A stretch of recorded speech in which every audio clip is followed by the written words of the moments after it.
سورۃ النور۔ اب یہاں 14 وہ جو صورتیں تھیں جو میں نے عرض کیا جو مکیات ہیں مسلسل، ان میں سے ایک سورہ حج کے بارے میں اور ایک سورہ رعد کے بارے میں بھی بعض لوگوں کا خیال ہے کہ وہ مدنی ہیں، لیکن واقعہ یہ ہے کہ جن کو بھی مکی اور مدنی صورتوں کے مزاج سے واقفیت ہو گئی ہے، جو اس کو پہچانتے ہیں، وہ جانتے ہیں کہ یہ سارا سلسلہ جو ہے مکیات کا ہے اور ان میں کوئی مدنی صورت نہیں ہے۔ کہیں کہیں کسی مدنی آیت کا شامل ہو جانا یہ بالکل علیحدہ بات ہے، لیکن یہ کہ اب ان 14 صورتوں کے بعد اب یہ ہے واحد صورت مدنی ہے اور یہ سورۃ النور ہے۔ یہ سن 6 کے آس پاس نازل ہوئی ہے، سن 6 ہجری، اور اس میں ایک بہت اہم واقعہ جو آیا ہے وہ حضرت عائشہ صدیقہ رضی اللہ تعالی عنہا پر جو تہمت لگائی تھی منافقین نے، اور اس میں سب سے بڑا رول تو تھا رئیس المنافقین عبداللہ ابن ابی کا، لیکن یہ کہ اور دوسرے منافقین بھی اور ان کے ساتھ ہی کچھ سادہ لوح مسلمان بھی اس فتنے میں کہیں شریک ہو گئے تھے، متاثر ہو گئے تھے، اور یہ کافی یوں سمجھیے کہ خود حضور صلی اللہ علیہ وسلم کے لیے بھی اور حضرت عائشہ صدیقہ کے لیے تو بہت ہی زیادہ تکلیف کا اور کرب کا یہ دور رہا ہے۔ بسم اللہ الرحمن الرحیم، سورۃ انزلناها وفرضناها وانزلنا فیہا آیات بینات لعلکم تذکرون۔ یہ ایک سورت ہے، یہ انداز کسی اور سورت کا نہیں ہے، اس انداز میں اس کا آغاز، اور سورۃن نکرہ کو اگر تفخیم کے لیے مانا جائے تو یہ ایک عظیم سورت ہے جو ہم نے نازل کی ہے اور ہم نے اس کو لازم کیا ہے تم پر، فرض کیا ہے تم پر۔ وانزلنا فیہا آیات بینات، اور اس میں ہم نے اتنی بڑی روشن آیات نازل کی ہیں، لعلکم تذکرون، تاکہ تم یاد رکھو، تاکہ تم نصیحت اخذ کرو۔ اس سورہ مبارکہ کا جوڑا جو ہے وہ آپ کو 8 مکی صورتوں کے بعد پھر جا کر ملے گا، اور وہ ہے سورہ احزاب۔ ان دونوں میں بڑی گہری مناسبت ہے اور تقریباً حجم بھی برابر ہے، دونوں 9 رکوعوں پر مشتمل ہیں، اگرچہ اس کی آیات جو ہیں یہ چونکہ بعد میں نازل ہوئی ہے تو 9 رکوع 64 آیات میں ہے، وہاں 9 رکوع 73 آیات میں ہے، وہ پہلے نازل ہوئی، وہ سن 5 میں نازل ہوئی، یہ سن 6 میں نازل ہوئی، لیکن دونوں میں آیت نمبر 35 سورہ احزاب کی بھی سورہ نور کی بھی نہایت اہم ہے، ایمان کی حقیقت اور اسلام کی کیفیات کے بارے میں۔ الزانیۃ والزانی فاجلدوا من کل واحد منہما 100 جلدہ، زنا کرنے والی عورت ہو خواہ زنا کرنے والا مرد ہو، ہر ایک کو ان میں سے 100 کوڑے مارے جائیں۔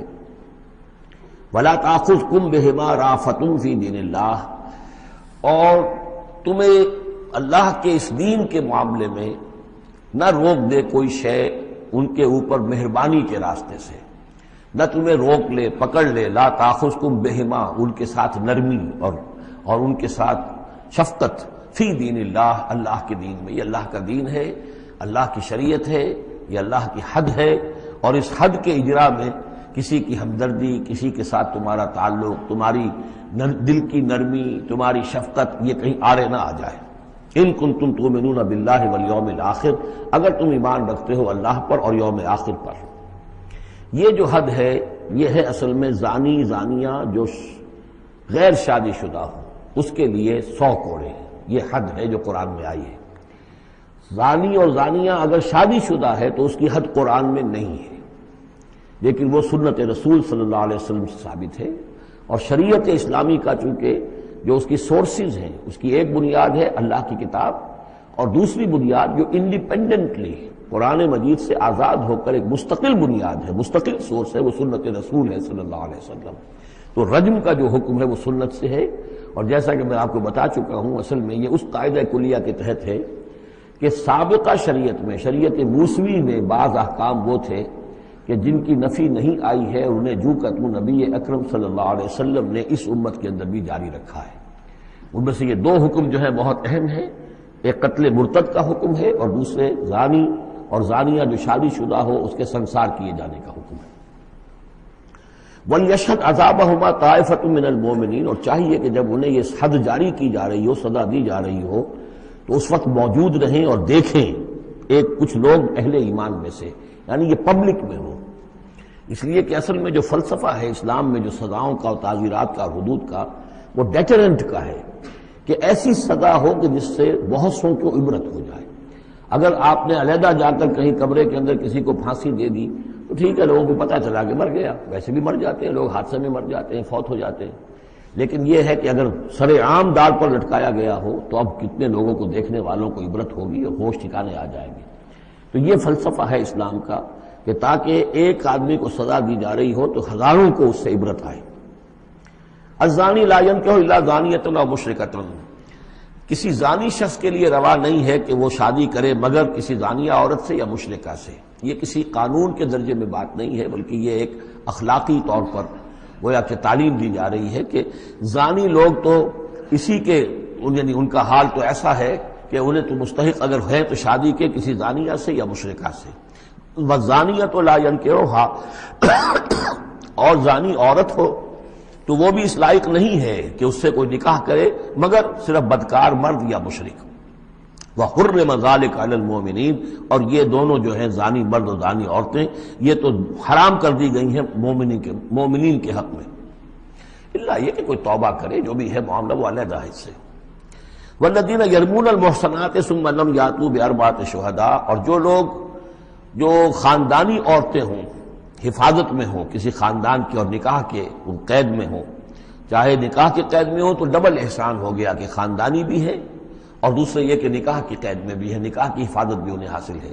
نہیں تو یہ کہ اگر غیر شادی شدہ ہیں لیکن کسی شریف خاندان سے ہیں، آزاد خاندان سے ہیں، اگر ان کی عورتوں میں کوئی شخص جو ہے ان پر عیب لگائے، زنا کا الزام لگائے اور پھر وہ نہ لا سکے، ثم لم یاتوا باربعۃ شہداء، 4 شہید نہ لا سکے، فجلدوہم، تو پھر اب ان کو کوڑے مارو، 80 جلدہ، 80 کوڑے، 80 دبرے، ولا تقبلوا لهم شہادۃ ابدا، اور ان کی شہادت اب کبھی آئندہ قبول نہ کرو، واولئک هم الفاسقون، اور یقیناً یہی لوگ فاسق اور نافرمان ہیں۔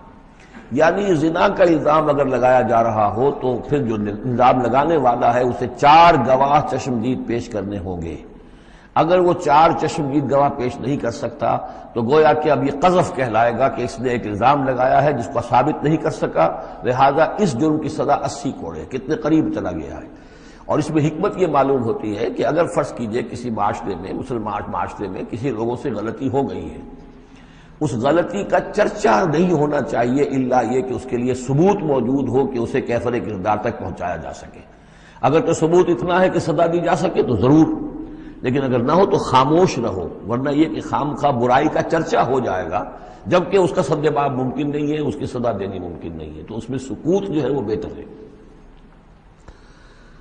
الا الذین تابوا، سوائے ان کے کہ جو توبہ کر لیں من بعد ذلک، اس کے بعد وہ اصلح و اصلاح کر لیں، یعنی یہ کہ کبھی کسی زمانے میں ان سے یہ غلطی ہو گئی تھی، انہوں نے کوئی تہمت لگائی تھی زنا کی اور 4 گواہ پیش نہیں کر سکے، طویل عرصے تک جو ہے ان کی گواہی پھر کسی بھی اسلامی عدالت میں قبول نہیں کی گئی، لیکن بعد میں ان کی روش ایسی رہی ہے، رویہ ایسا رہا ہے، انہوں نے اصلاح کر لی ہے، توبہ کر لی ہے، اب وہ قابل اعتماد ہیں، تو یہ جو معاملہ ہے اس پر سے ختم ہو جائے گا، ان کی گواہی بعد میں قبول کی جا سکے گی۔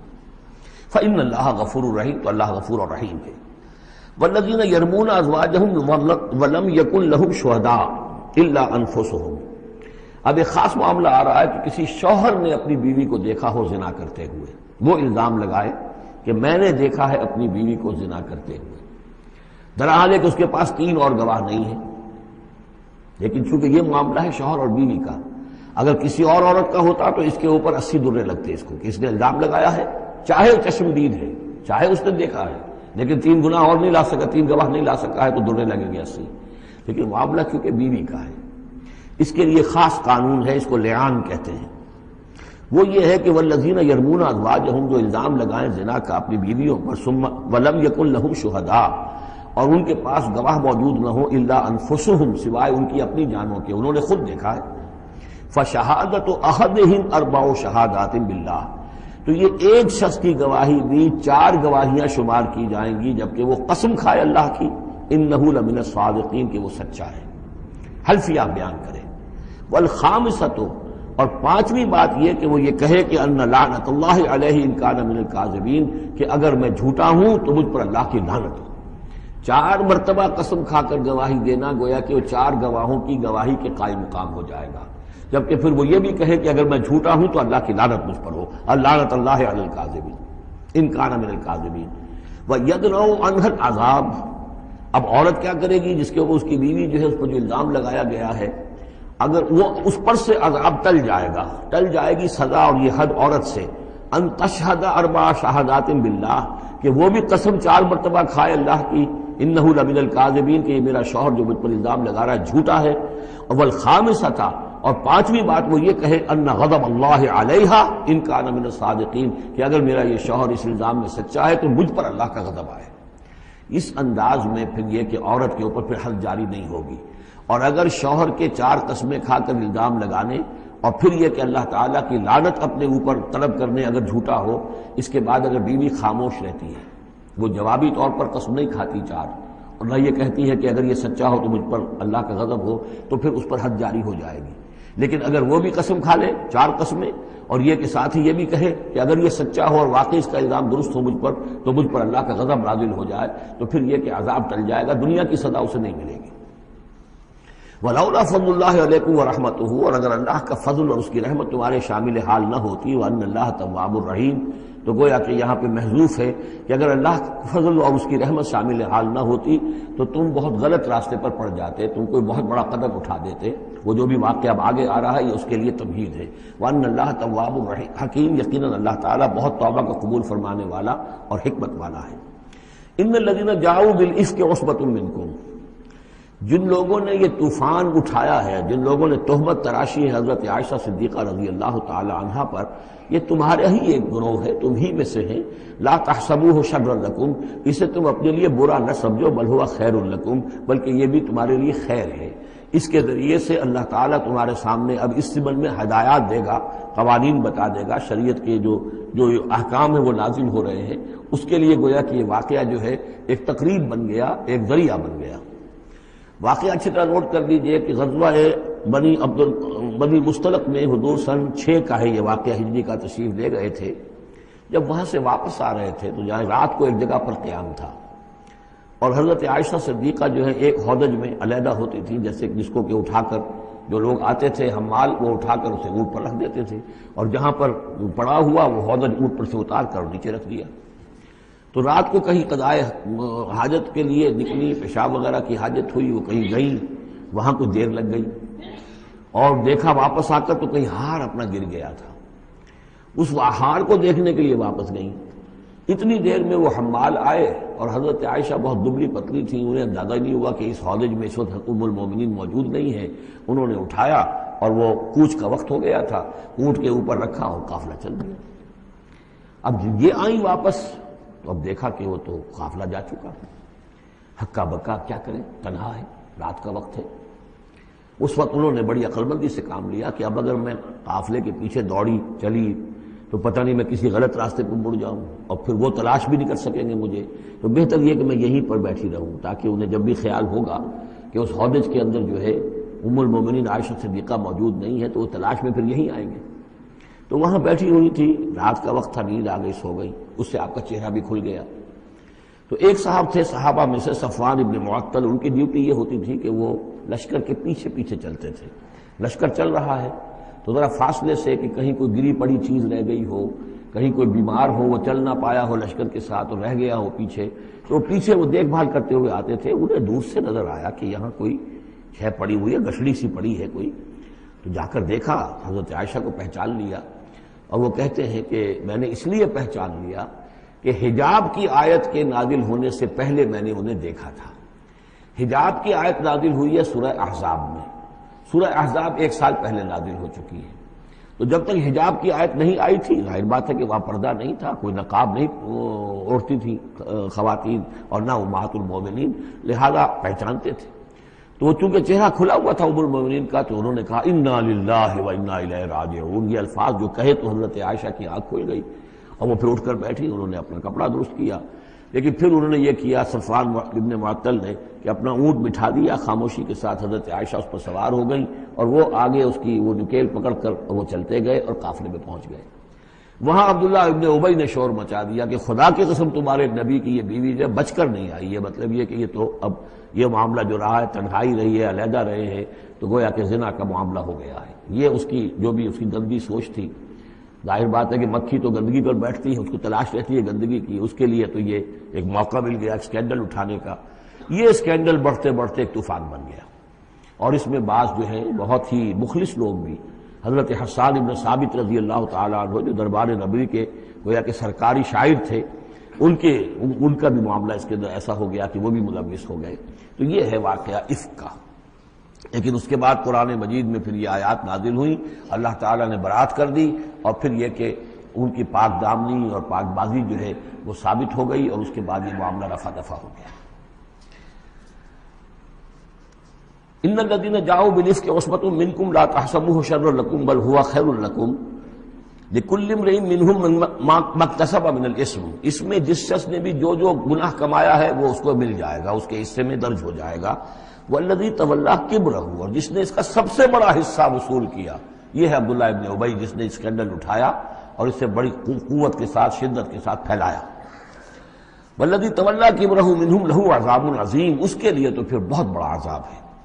لولا اذ سمعتموہ، مسلمانوں تمہیں کیا ہو گیا، کیوں نہ ایسا ہوا کہ جب تم نے یہ سنا تھا، ظن المؤمنون والمؤمنات بانفسہم خیرا، تو مومن مرد اور مومن عورتیں اپنے بارے میں اچھا گمان کرتی، یعنی یہ کہ حضرت عائشہ کے بارے میں ان کے بارے یہ گمان ہونا چاہیے تھا، انہیں فوراً کہہ دینا چاہیے تھا، وقالوا ھذا افک مبین، اور وہ کہتے فوراً کہ یہ تو کوئی بہت بڑی تہمت ہے۔ لولا جاؤ علیہ باربعۃ شہداء، کیوں نہیں وہ لے کر آئے 4 گواہ، اگر تو ان کے پاس گواہ تھے یہ بات کہنے کے لیے تب تو زبان کھولنی چاہیے تھی، اگر 4 گواہ نہیں تھے تو انہیں زبان بند رکھنی چاہیے تھی۔ فَإِذْ لَمْ تَأْتُوا بِالشُّهَدَاءِ، اس لیے کہ یہ 4 گواہوں والی آیت جو ہے یہ سورہ نساء میں اتر چکی تھی، سورہ نساء سن 4 میں آ چکی ہے، وہ ابتدائی احکام جو تھے کہ 4 گواہ ہونے چاہیے اس معاملے کے اندر، یہ آیت سورہ نساء میں آ چکی ہے۔ تو فرمایا کہ یہ کیوں نہیں 4 گواہ لے کر آئے، فَإِذْ لَمْ تَأْتُوا بِالشُّهَدَاءِ، اگر وہ 4 گواہ نہیں لا سکے، فَأُولَٰئِكَ عِندَ اللَّهِ هُمُ الْكَاذِبُونَ، تو یقیناً اللہ کے نزدیک اور قانون اسلامی کے نزدیک پھر وہی جھوٹے ہیں۔ وَلَوْلَا فَضْلُ اللَّهِ عَلَيْكُمْ وَرَحْمَتُهُ، اور اگر نہ ہوتا اللہ کا فضل، اس کی رحمت تمہارے شامل حال فی الدنیا والآخرہ، دنیا میں اور آخرت میں بھی، لَمَسَّكُمْ فِيمَا أَفَضْتُمْ، تو تم پر پڑتی اس چیز پر کہ جس کا چرچا تم نے کیا ہے، عذاب عظیم، بہت بڑا عذاب۔ اس تلقونہ بألسنتکم، یہ اصل میں انسانوں کی ایک عام کمزوری ہوتی ہے، اس طرح کی بات جو ہے بس ادھر سے سنی ادھر بیان کر دی، ادھر سے آگے بیان ہو گئی، جنگل کی آگ کی طرح اس قسم کی خبریں جو ہیں وہ پھیل جاتی ہیں۔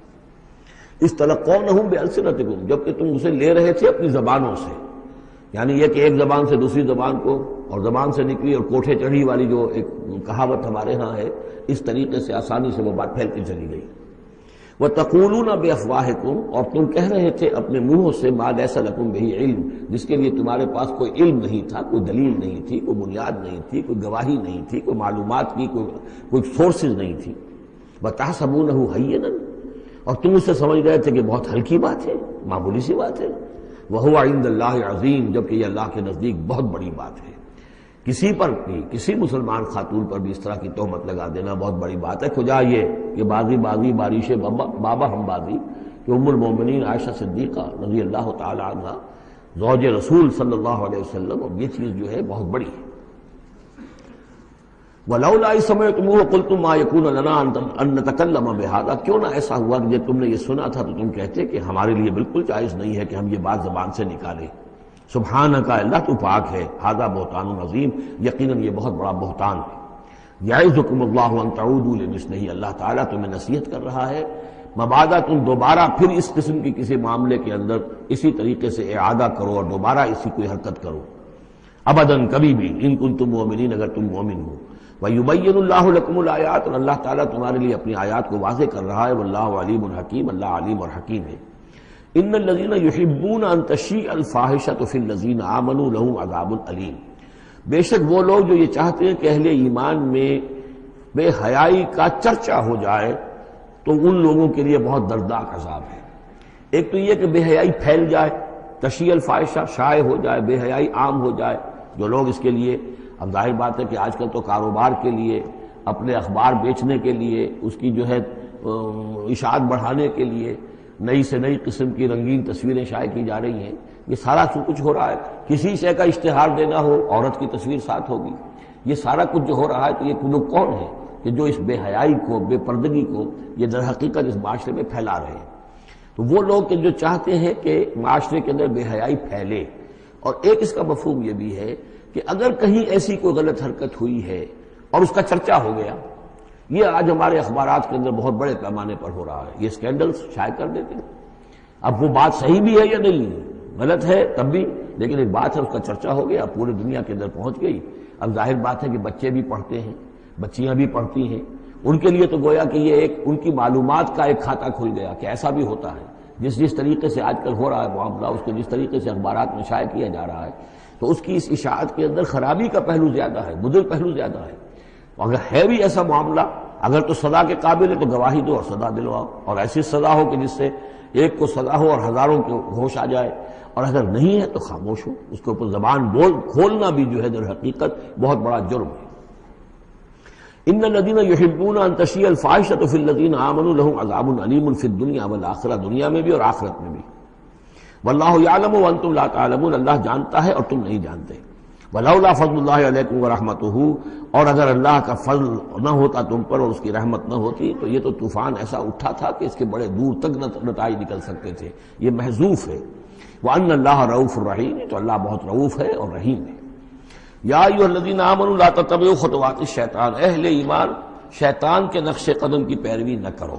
ومن یتبع خطوات الشیطان، جو کوئی بھی شیطان کے نقوش پا کی پیروی کرے گا، فإنہ یأمر بالفحشاء والمنکر، تو شیطان تو اسے حکم دے گا، وہ تو حکم دیتا ہے بے حیائی کا اور منکر کا، بری بات کا۔ ولولا فضل اللہ علیکم ورحمتہ، اور اگر نہ ہوتا اللہ کا فضل اور اس کی رحمت تمہاری شامل حال، ما زکا منکم من احد ابدا، تم میں سے کوئی ایک انسان بھی کبھی پاک نہ ہو سکتا۔ اللہ تعالیٰ کا فضل ہے، اللہ کی رحمت ہے، ایک شخص سے غلطی ہو جاتی ہے، اللہ پردہ پڑا رہنے دیتا ہے تو اس کے اندر اصلاح کا مادہ پیدا ہو جاتا ہے۔ ایک دفعہ آدمی ننگا ہو جائے تو پھر ڈھیٹ ہو جاتا ہے۔ اس سے یہ کہ اللہ تعالیٰ جو ہے ان چیزوں کے اندر اس کی بڑی حکمت ہے کہ اگر کوئی غلطی ہو گئی ہے فوراً نہیں پکڑتا، وہ اس کو مہلت دیتا ہے اصلاح کرے۔ ولولا فضل اللہ علیکم ورحمتہ، اگر نہ ہوتا اللہ کا فضل تم پر اور اس کی رحمت، ما زکا منکم من احد ابدا، تم میں سے کوئی بھی کبھی نیک اور پارسا نہ بن سکتا اور پاک نہ ہو سکتا۔ ولکن اللہ یزکی من یشاء، بلکہ یہ تو اللہ تعالیٰ ہی پاک کرتا ہے جس کو چاہتا ہے۔ واللہ سمیع علیم، اللہ سمیع علیم ہے۔ ولا یأتل اولو الفضل منکم والسعة ان یؤتوا اولی القربى والمساکین والمہاجرین فی سبیل اللہ۔ اس آیت کی بھی شان نزول ہے کہ حضرت ابو بکر صدیق رضی اللہ تعالیٰ عنہ کے ایک یا تو بھانجے تھے یا خالہ زاد بھائی تھے، حضرت مصطح۔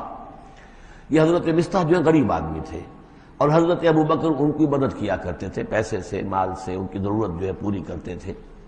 لیکن یہ مصطح بھی اس میں شریک ہو گئے۔ حضرت عائشہ صدیقہ رضی اللہ تعالیٰ عنہ پر جو تہمت کا معاملہ چلا، تو حضرت ابو بکر کو جب معلوم ہوا کہ مصطح بھی اس معاملے کے اندر شریک ہے، تو پھر غصے میں آ کے ان کا قسم کھا لی کہ میں اب اس کے ساتھ کبھی کوئی بھلائی نہیں کروں گا، اس نے اتنی بڑی غلطی کی ہے، اور اس معاملے کے اندر میری بیٹی کا معاملہ ہے، اور اس میں اس کو یہ خیال نہیں آیا کہ میں اس کے ساتھ کتنا کچھ احسان کرتا ہوں، اور اس کے اندر جو ہے وہ خود بھی شریک ہو گیا۔ اس پر اللہ تعالیٰ کی طرف سے گرفت آ رہی ہے کہ نہیں ابو بکر یہ ٹھیک نہیں ہے، جو بھی اس سے غلطی ہوئی، لیکن تم جو نیک کام کر رہے تھے اس کا کیوں قسم کھاتے ہو کہ اس کے اندر تم مدد نہیں کرو گے۔ ولا یأتل اولو الفضل منکم، اور نہ قسم کھائیں جو فضل والے ہیں، درجے والے ہیں تم میں سے، جن میں اللہ نے فضیلت دی ہے، نیکی میں بھی، ایمان میں بھی فضیلت دی ہے، دولت میں بھی فضیلت دی ہے، وسعت، اور جنہیں کشادگی دی ہے، مال کی کشادگی دی ہے، ان یؤتوا اولی القربى، کہ وہ کوئی صلہ رحمی کریں اپنے قرابت داروں کے ساتھ، کچھ دیں، مال اور صدقہ و خیرات دیں اپنے قرابت داروں کو، والمساکین والمہاجرین، اور محتاجوں کو اور وطن چھوڑنے والے مہاجرین کو، فی سبیل اللہ، اللہ کی راہ میں، تو یہ قسم نہ کھائیں۔ ولیعفوا ولیصفحوا، انہیں چاہیے کہ معاف کر دیں اور درگزر سے کام لیں۔ الا تحبون ان یغفر اللہ لکم، کیا تم یہ نہیں چاہتے کہ اللہ تمہیں معاف کرے؟ یعنی اے ابو بکر اگر تم یہ چاہتے ہو، تم سے بھی تو کوئی خطا آخر ہو جاتی ہے، اللہ معاف فرماتا ہے، کیا تم نہیں چاہتے کہ اللہ تمہاری خطاؤں سے درگزر کرے؟ الا تحبون ان یغفر اللہ لکم، کیا تم نہیں پسند کرتے اس کو کہ اللہ تمہیں معاف کرے؟ اس پر اس آیت کو سنتے ہی حضرت ابو بکر صدیق کے الفاظ یہ نقل کیے گئے، بلا یا ربنا انا نحب، کیوں نہیں پروردگار، ہم ضرور چاہتے ہیں کہ تو ہمیں معاف فرما دے۔ انہوں نے اپنی قسم کا کفارہ دیا، اور اس کے بعد جو بھی وہ کرتے تھے ان کے ساتھ بھلائی اور نیکی، اس سلسلے کو جاری کر دیا۔ واللہ غفور رحیم، اور اللہ تعالی غفور ہے اور رحیم ہے۔ ان الذین یرمون المحصنات الغافلات المؤمنات، یقیناً وہ لوگ کہ جو تہمت لگاتے ہیں ان پاک دامن عورتوں پر کہ جو غافل ہیں، جن کو ان چیزوں کا ہوش بھی نہیں ہے، جن کا گمان بھی ادھر نہیں گیا، المومنات اہل ایمان میں سے، لعنوا فی الدنیا، ایسی معصوم اور پاک دامن عورتوں پر جو تہمت لگانے والے ہیں ان پر پھٹکار ہے دنیا میں بھی اور آخرت میں بھی، ولہم عذاب عظیم، اور ان کے لیے بہت بڑا عذاب ہے۔ یوم تشہد علیہم السنتہم وایدیہم، جس دن کے ان کے خلاف گواہی دیں گے، تشہد علیہم، علی کو نوٹ کر لیجئے، جس دن کے ان کے خلاف گواہی دیں گے، السنتہم ان کی اپنی زبانیں گواہی دیں گی، وایدیہم ان کے اپنے ہاتھ گواہی دیں گے، وارجلہم اور ان کے پاؤں گواہی دیں گے، بما کانوا یعملون، اب جو کچھ عمل وہ کر رہے تھے۔ یہ ہاتھ ہمارے پاس اللہ کی امانت ہے، میں اس سے غلط کام کر رہا ہوں تو یہ انڈر پروٹیسٹ میرا حکم تو مان رہا ہے، اس لیے کہ اللہ تعالیٰ نے مجھے میرے حوالے سے کیا ہوا ہے، لیکن اس کے اندر پروٹیسٹ ہے، قیامت کے دن یہی میرے خلاف مقدمہ کرے گا، پروردگار تو نے مجھے اس کے حوالے کیا تھا اور یہ مجھ سے میرے ذریعے سے غلط کام کرتا رہا۔ یہ پاؤں جو ہیں ہمارے خلاف گواہی دیں گے کہ پروردگار ہم اس کے تابع تھے، اس کے حکم کے مطابق چل رہے تھے، یہ بدبخت ہمیں چوری کرنے کے لیے جاتا تھا تو اس کے لیے استعمال کرتا تھا، یا کوئی اور برا کام کرنے کے لیے ہمارے پیروں ہمیں استعمال کرتا تھا۔ یومئذ یوفیہم اللہ دینہم الحق، اس دن اللہ تعالیٰ ان کا پورا بدلہ ان کو دے دے گا۔ یہ دین کے لفظ کو یہاں نوٹ کیجئے، دین بدلے کو کہتے ہیں، دین مالک یوم الدین، جزا و سزا کے دن کا مالک، بدلے کا دن۔ وَيَعْلَمُونَ أَنَّ اللَّهَ هُوَ الْحَقُّ الْمُبِينُ، اور وہ جان لیں گے کہ اللہ تعالیٰ ہی ہے الحق، سچا اور ہر بات کو کھول کر بیان کر دینے والا۔ الخبیثات للخبیثین والخبیثون للخبیثات، ناپاک عورتیں ناپاک مردوں کے لیے ہیں اور ناپاک مرد ناپاک عورتوں کے لیے ہیں، اور طیبات والطیبات للطیبین والطیبون للطیبات، اور ستھرے اور پاک باز جو خواتین ہیں وہ پاک باز مردوں کے لیے ہیں، اور پاک باز جو مرد ہیں وہ پاک دامن خواتین کے لیے ہیں۔ اولئک مبرؤون مما یقولون، یہ لوگ بری ہیں ان چیزوں سے کہ جو لوگ کہتے ہیں۔ لہم مغفرۃ ورزق کریم، ان کے لیے مغفرت ہے اور رزق کریم ہے۔ یہ دونوں آیات جو ہیں در حقیقت اخلاقی تعلیم کی نوعیت کی ہیں کہ اتنی اخلاقی حس معاشرے کے اندر رہے کہ جس کے ساتھ کوئی بدنامی کا معاملہ ہو جائے پھر وہ خود محسوس کرے کہ میں آئسولیٹ ہو کر رہ گیا ہوں یا رہ گئی ہوں اس معاشرے کے اندر، یہ معاشرے کے اندر یہ عام روش پیدا ہو جائے۔ جیسے کہ پہلے آیا تھا وہ اس کے اندر بھی یہی بات تھی کہ زانی نکاح نہ کرے مگر کسی زانیہ سے یا کسی مشرکہ سے، وہ اس لائق نہیں ہے کہ اس کے نکاح میں کوئی مسلمان خاتون آئے پاک دامن اور عفت والی، اس طرح زانیہ جو ہے اس سے کوئی نکاح نہ کرے سوائے مشرک کے۔ یہ قانونی چیزیں نہیں ہیں، جیسا کہ میں نے عرض کیا، یہ اخلاقی، تاکہ ایک نفرت پیدا ہو زنا سے، بدکاری سے۔ اسی طریقے سے معاشرے کے اندر ایک عام فضا، ایک حس ایسی پیدا ہو جائے کہ جس میں جو لوگ بھی ایسی گراوٹوں میں مبتلا ہوں وہ خود اپنی آنکھوں میں ذلیل ہو کر رہ جائیں۔ یا ایھا الذین آمنوا لا تدخلوا بیوتا غیر بیوتکم حتی تستأنسوا، اب اس حوالے سے بہت سے جو احکام آ رہے ہیں، یہ سورہ نور اور سورہ احزاب ان دونوں میں معاشرتی احکامات ہیں۔ معاشرتی احکامات میں خاص طور پر وہ جو ایک آیت آئی ہے سورہ بنی اسرائیل میں، وَلَا تَقْرَبُوا الزِّنَا إِنَّهُ كَانَ فَاحِشَةً وَسَاءَ سَبِيلًا، اس زنا کا سد باب کرنے کے لیے اسلام کے معاشرتی نظام میں بہت دور دور تک اقدامات کیے گئے ہیں۔ قریب مت جاؤ زنا کے، یعنی زنا کو ایریڈیکیٹ کرنا معاشرے میں یہ ایک بہت بڑا آبجیکٹو ہے، اور اس کے لیے دور دور تک اقدامات، مثلا پردہ ہے، ستر ہے، لباس کے احکام دیے گئے ہیں۔ معاشرہ جو ہے ہمارا جو ہے وہ مکسڈ سوسائٹی نہ ہو، مخلوط معاشرہ نہ ہو، مردوں کی ذمہ داریاں علیحدہ ہیں، عورتوں کی علیحدہ ہیں، معاشرہ جو ہے سیگریگیٹڈ ہو، مردوں اور عورتوں کے درمیان اختلاط نہ ہو۔ یہ ساری چیزیں کس کے لیے؟ یہ اسی لیے ہے کہ یہ در حقیقت اس قدر شدید کشش ہے مرد اور عورت کے اندر، یہ اللہ نے جو دو جنسیں بنائی ہیں، اور اس میں یقیناً جو سیکس کا معاملہ اتنا پورٹنٹ موٹیو ہے کہ اس کو اگر پوری طریقے سے، جیسے گھوڑا بہت منہ زور ہو تو اسے بہت باندھ کر رکھنا پڑے گا اور بڑا اس کو کنٹرول کرنے کے لیے محنت کی ضرورت ہے، اسی طریقے سے اس سیکس کو ڈسپلن کرنا اور صحیح انداز میں اس کو جو ہے ہارنس کرنا، اور اس کے لیے یہ ہے کہ غلط راستوں سے اس کو بچانا، اس کے لیے بڑے دور دور تک احکام دیے گئے، اور یہ پورا معاشرتی نظام اسلام کا اسی بنیاد پہ اب قائم ہے۔ اب اسی میں سے مثلاً یہ گھر کی پرائیویسی بھی ہے، ایک گھر ہے، گھر میں ایک شوہر ہے، اس کی بیوی ہے، اب آپ فوراً چلے گئے سیدھے گھر کے اندر؟ نہیں، اہل ایمان مت داخل ہوا کرو گھروں میں اپنے گھروں کے سوا، حتیٰ تستانسوا، یہاں تک کہ بول چال کر لو، اجازت لے لو، وتسلموا علی اہلہا، اور اذن لینے کی اس وقت جو ہوتی تھی شکل وہ یہی کہ جا کر دروازے پر کہو السلام علیکم، معلوم ہوا کہ کوئی صاحب ہیں کہ جو آئے ہیں ملنا چاہتے ہیں اور اندر آنا چاہتے ہیں. اب اس کے بعد یہ کہ وہ اپنی آئیڈینٹی دیں اور پھر ان کو آنے کی اجازت دی جائے، یہ نہیں کہ بے دھڑک چلے جا رہے ہیں. ذالکم خیر لکم لعلکم تذکرون، یہی تمہارے لیے بہتر ہے تاکہ تم نصیحت حاصل کرو. فإن لم تجدوا فيها أحدا فلا تدخلوها، اگر اس گھر میں کوئی نہ ہو تو پھر اس میں داخل مت ہو. حتی یؤذن لکم، یہاں تک کہ تمہیں اجازت دی جائے. جو گھر کا مالک ہے وہ اگر اجازت دے کہ ہاں میرا گھر اس وقت خالی ہے تم اس میں جا سکتے ہو، ورنہ یہ کہ خالی گھر کے اندر جہاں کوئی نہیں ہے داخلے کی اجازت نہیں ہے. وَإِن قِيلَ لَكُمْ، اور اگر کہا جائے تم سے ارجعوا، چلے جاؤ، لوٹ جاؤ، اس وقت میں ملنے کے لیے تیار نہیں ہوں یا میں اپنی کسی مشغولیت میں ہوں، فرجعوا، تو لوٹ جاؤ. اب دیکھیے یہ آداب ہیں. ہمارے ہاں یہ ہے کہ آپ پہنچ گئے، نہ ٹائم لیا ہوا ہے نہ پہلے سے طے ہے، آپ سمجھتے ہیں کہ مجھے ریسیو کرنا اس کا فرض ہے، کیوں نہیں ملا؟ اس نے انکار کر دیا تو اس کا مطلب یہ کہ بڑا متکبر ہے اور بہت یہ جو ہے شخص جو ہے، یہ نہیں. اگر تو آپ وقت طے کر کے گئے ہیں تو اس کا فرض ہے کہ وہ آپ کو ریسیو کرے اور آپ کو وقت دے. لیکن اگر آپ اچانک چلے گئے ہیں تو آپ کو اس کی پرائیویسی پر آپ جو ہے حملہ آور نہیں ہو سکتے. وہ اپنے کس کام میں ہے، کس مشغولیت میں ہے، اس کی کیا اہمیت ہے، آپ تو اس کو نہیں جانتے. اگر وہ گھر والا کہہ دیتا ارجعوا، وَإِن قِيلَ لَكُمْ ارْجِعُوا فَارْجِعُوا، تو لوٹ جاؤ. ہوا اذکیٰ لکم، یہی تمہارے لیے زیادہ پاک ہے، پاک بازی کا معاملہ. واللہ بما تعملون علیم، اور جو کچھ تم کر رہے ہو اللہ اس سے واقف ہے.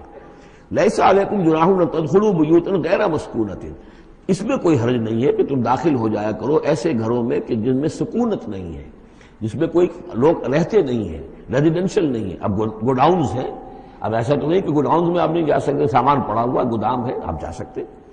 فیہا متاع لکم، اس میں تمہارا سامان ہے، تو یہ وہی گودام والی بات ہو گئی. واللہ یعلم ما تبدون وما تکتمون، اور اللہ جانتا ہے جو تم ظاہر کرتے ہو جو کچھ تم چھپاتے ہو. یعنی قانون کی اصل روح کو دیکھنا چاہیے کہ یہ جو روکا جا رہا ہے کہ گھروں میں داخل نہ ہو، تو یہ اصل میں جو پرائیویسی ہے گھر کی اور فیملی کی، اصل میں اس کو ملحوظ خاطر رکھا جا رہا ہے. نہ یہ کہ آپ کہیں کہ صاحب ہم گودام میں بھی داخل نہیں ہو سکتے جب تک یہ پرمیشن جو لکھی ہوئی ہے وہ ہمیں مل نہ جائے. قل للمؤمنین یغضوا من ابصارہم، اہل ایمان سے یہ کہیے اے نبی کہ وہ اپنی نگاہوں کو ذرا نیچا رکھا کریں. وَيَحْفَظُوا فُرُوجَهُمْ، اور اپنی شرمگاہوں کی حفاظت کریں. ذَلِكَ أَزْكَىٰ لَهُمْ، یہی ان کے لیے زیادہ پاکیزہ ہے اور زیادہ بہتر ہے. ان اللہ خبیر بما یصنعون، یقیناً اللہ تعالیٰ باخبر ہے اس سے کہ جو وہ کر رہے ہیں. وَقُل لِّلْمُؤْمِنَاتِ يَغْضُضْنَ مِنْ أَبْصَارِهِنَّ، اسی طرح مومن عورتوں سے بھی کہہ دیجئے وہ بھی اپنی نگاہیں نیچی رکھا کریں. وَيَحْفَظْنَ فُرُوجَهُنَّ، اور وہ بھی اپنے سطر کو پوری طریقے سے محفوظ رکھیں اور اپنی شرمگاہوں کی حفاظت کریں. وَلَا يُبْدِينَ زِينَتَهُنَّ، اور انہیں نہیں چاہیے کہ وہ اپنی زینت اور سنگھار کو ظاہر کریں. إِلَّا مَا ظَهَرَ مِنْهَا، سوائے اس کے کہ جو از خود ظاہر ہو جائے. وَلْيَضْرِبْنَ بِخُمُرِهِنَّ، اور چاہیے کہ وہ اپنے گریبانوں کے اوپر اپنی اوڑھنیوں کے بکل مار لیا کریں. بِخُمُرِهِنَّ عَلَى جُيُوبِهِنَّ، یہ خمرہن جمع ہے خمار کی، خمار کہتے ہیں اوڑھنی. ایک دوسرا لفظ جو ہے وہ آئے گا سورہ احزاب میں، ان دونوں الفاظ کو علیحدہ علیحدہ رکھیے. تو یہ ہے کہ اپنے گریبانوں کے اوپر، گویا کہ یہ بھی پرانا ہمیشہ سے لباس، عورت کے لباس میں اوڑھنی بھی تھی اور عورت کے لباس میں چادر بھی تھی.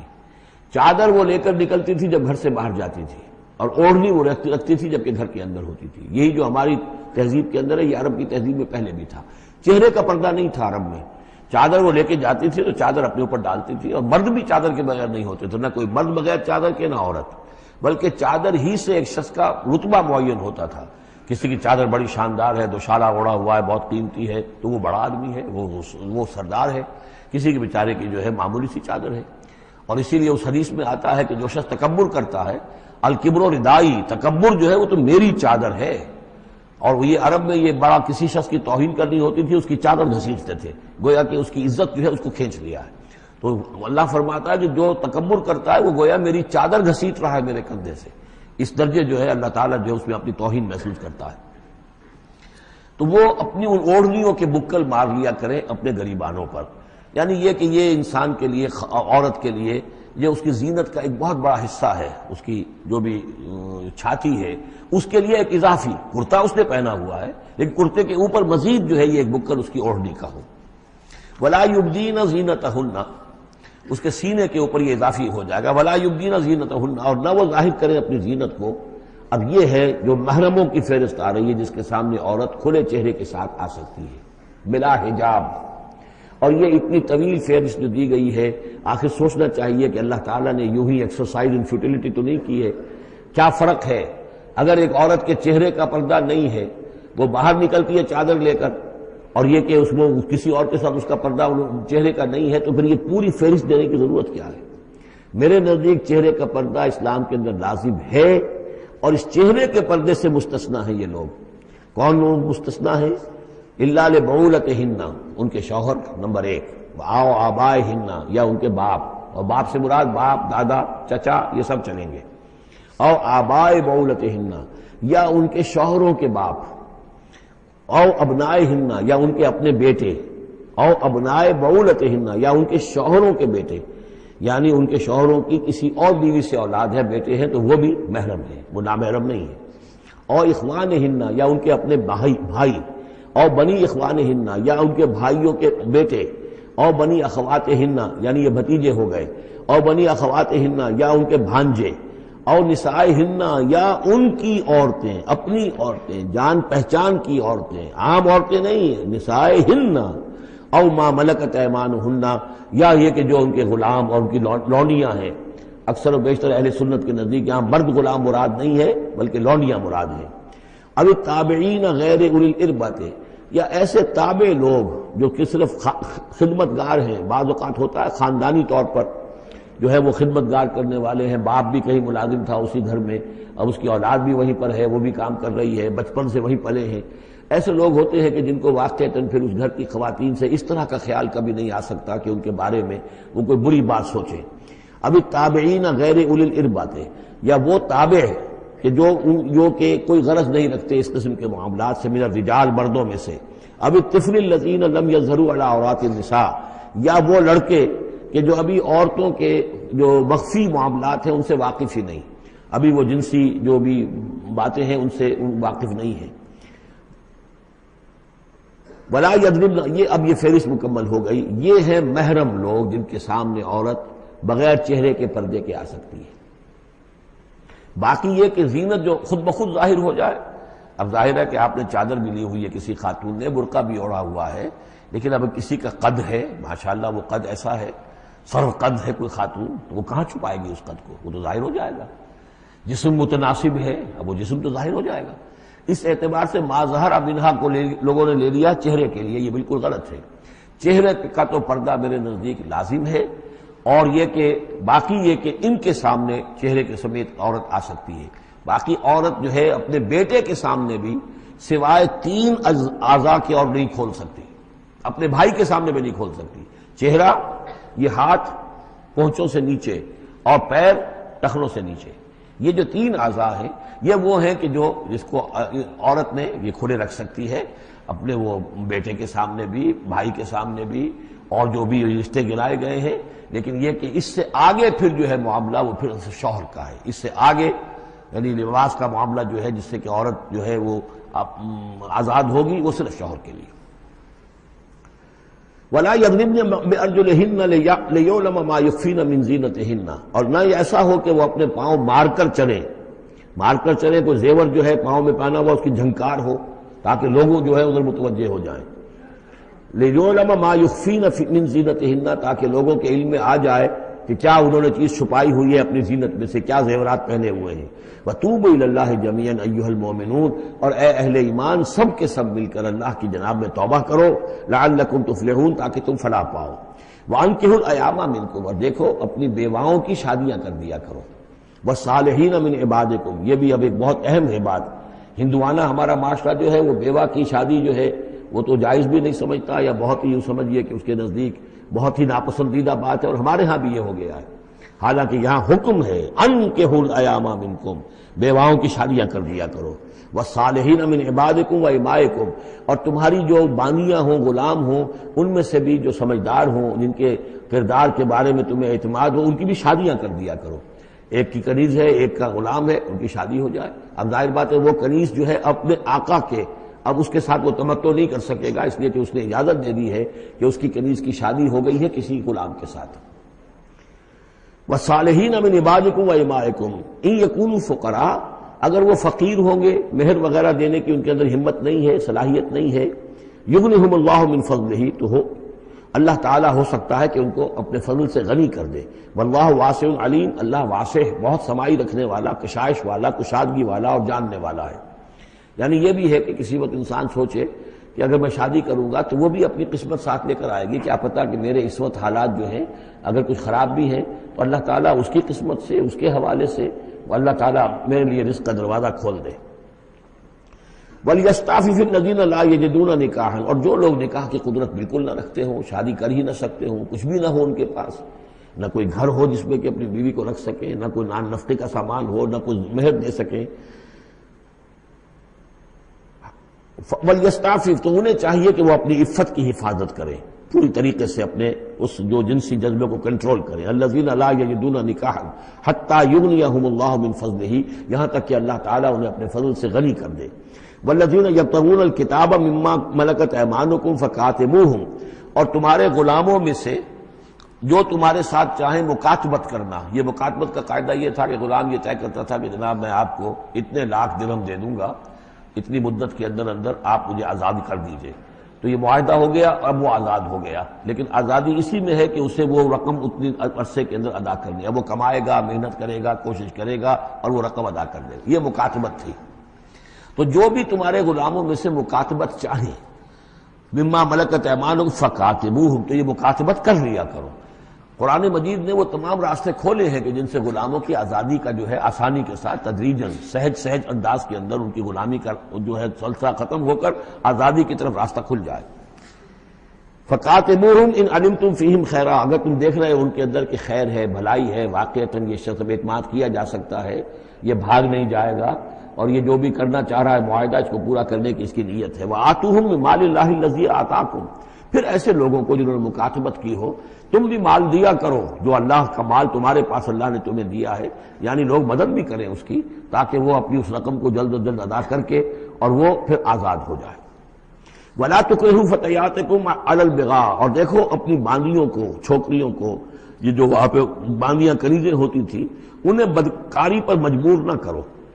ان اردنا تحسنا، اگر وہ چاہیں کہ وہ پاک دامن رہیں، وہ کسی قلعے میں رہیں، اور ان سے چونکہ یہ بھی رواج وہاں تھا، ان باندیوں سے پھر وہ پیشہ کراتے تھے.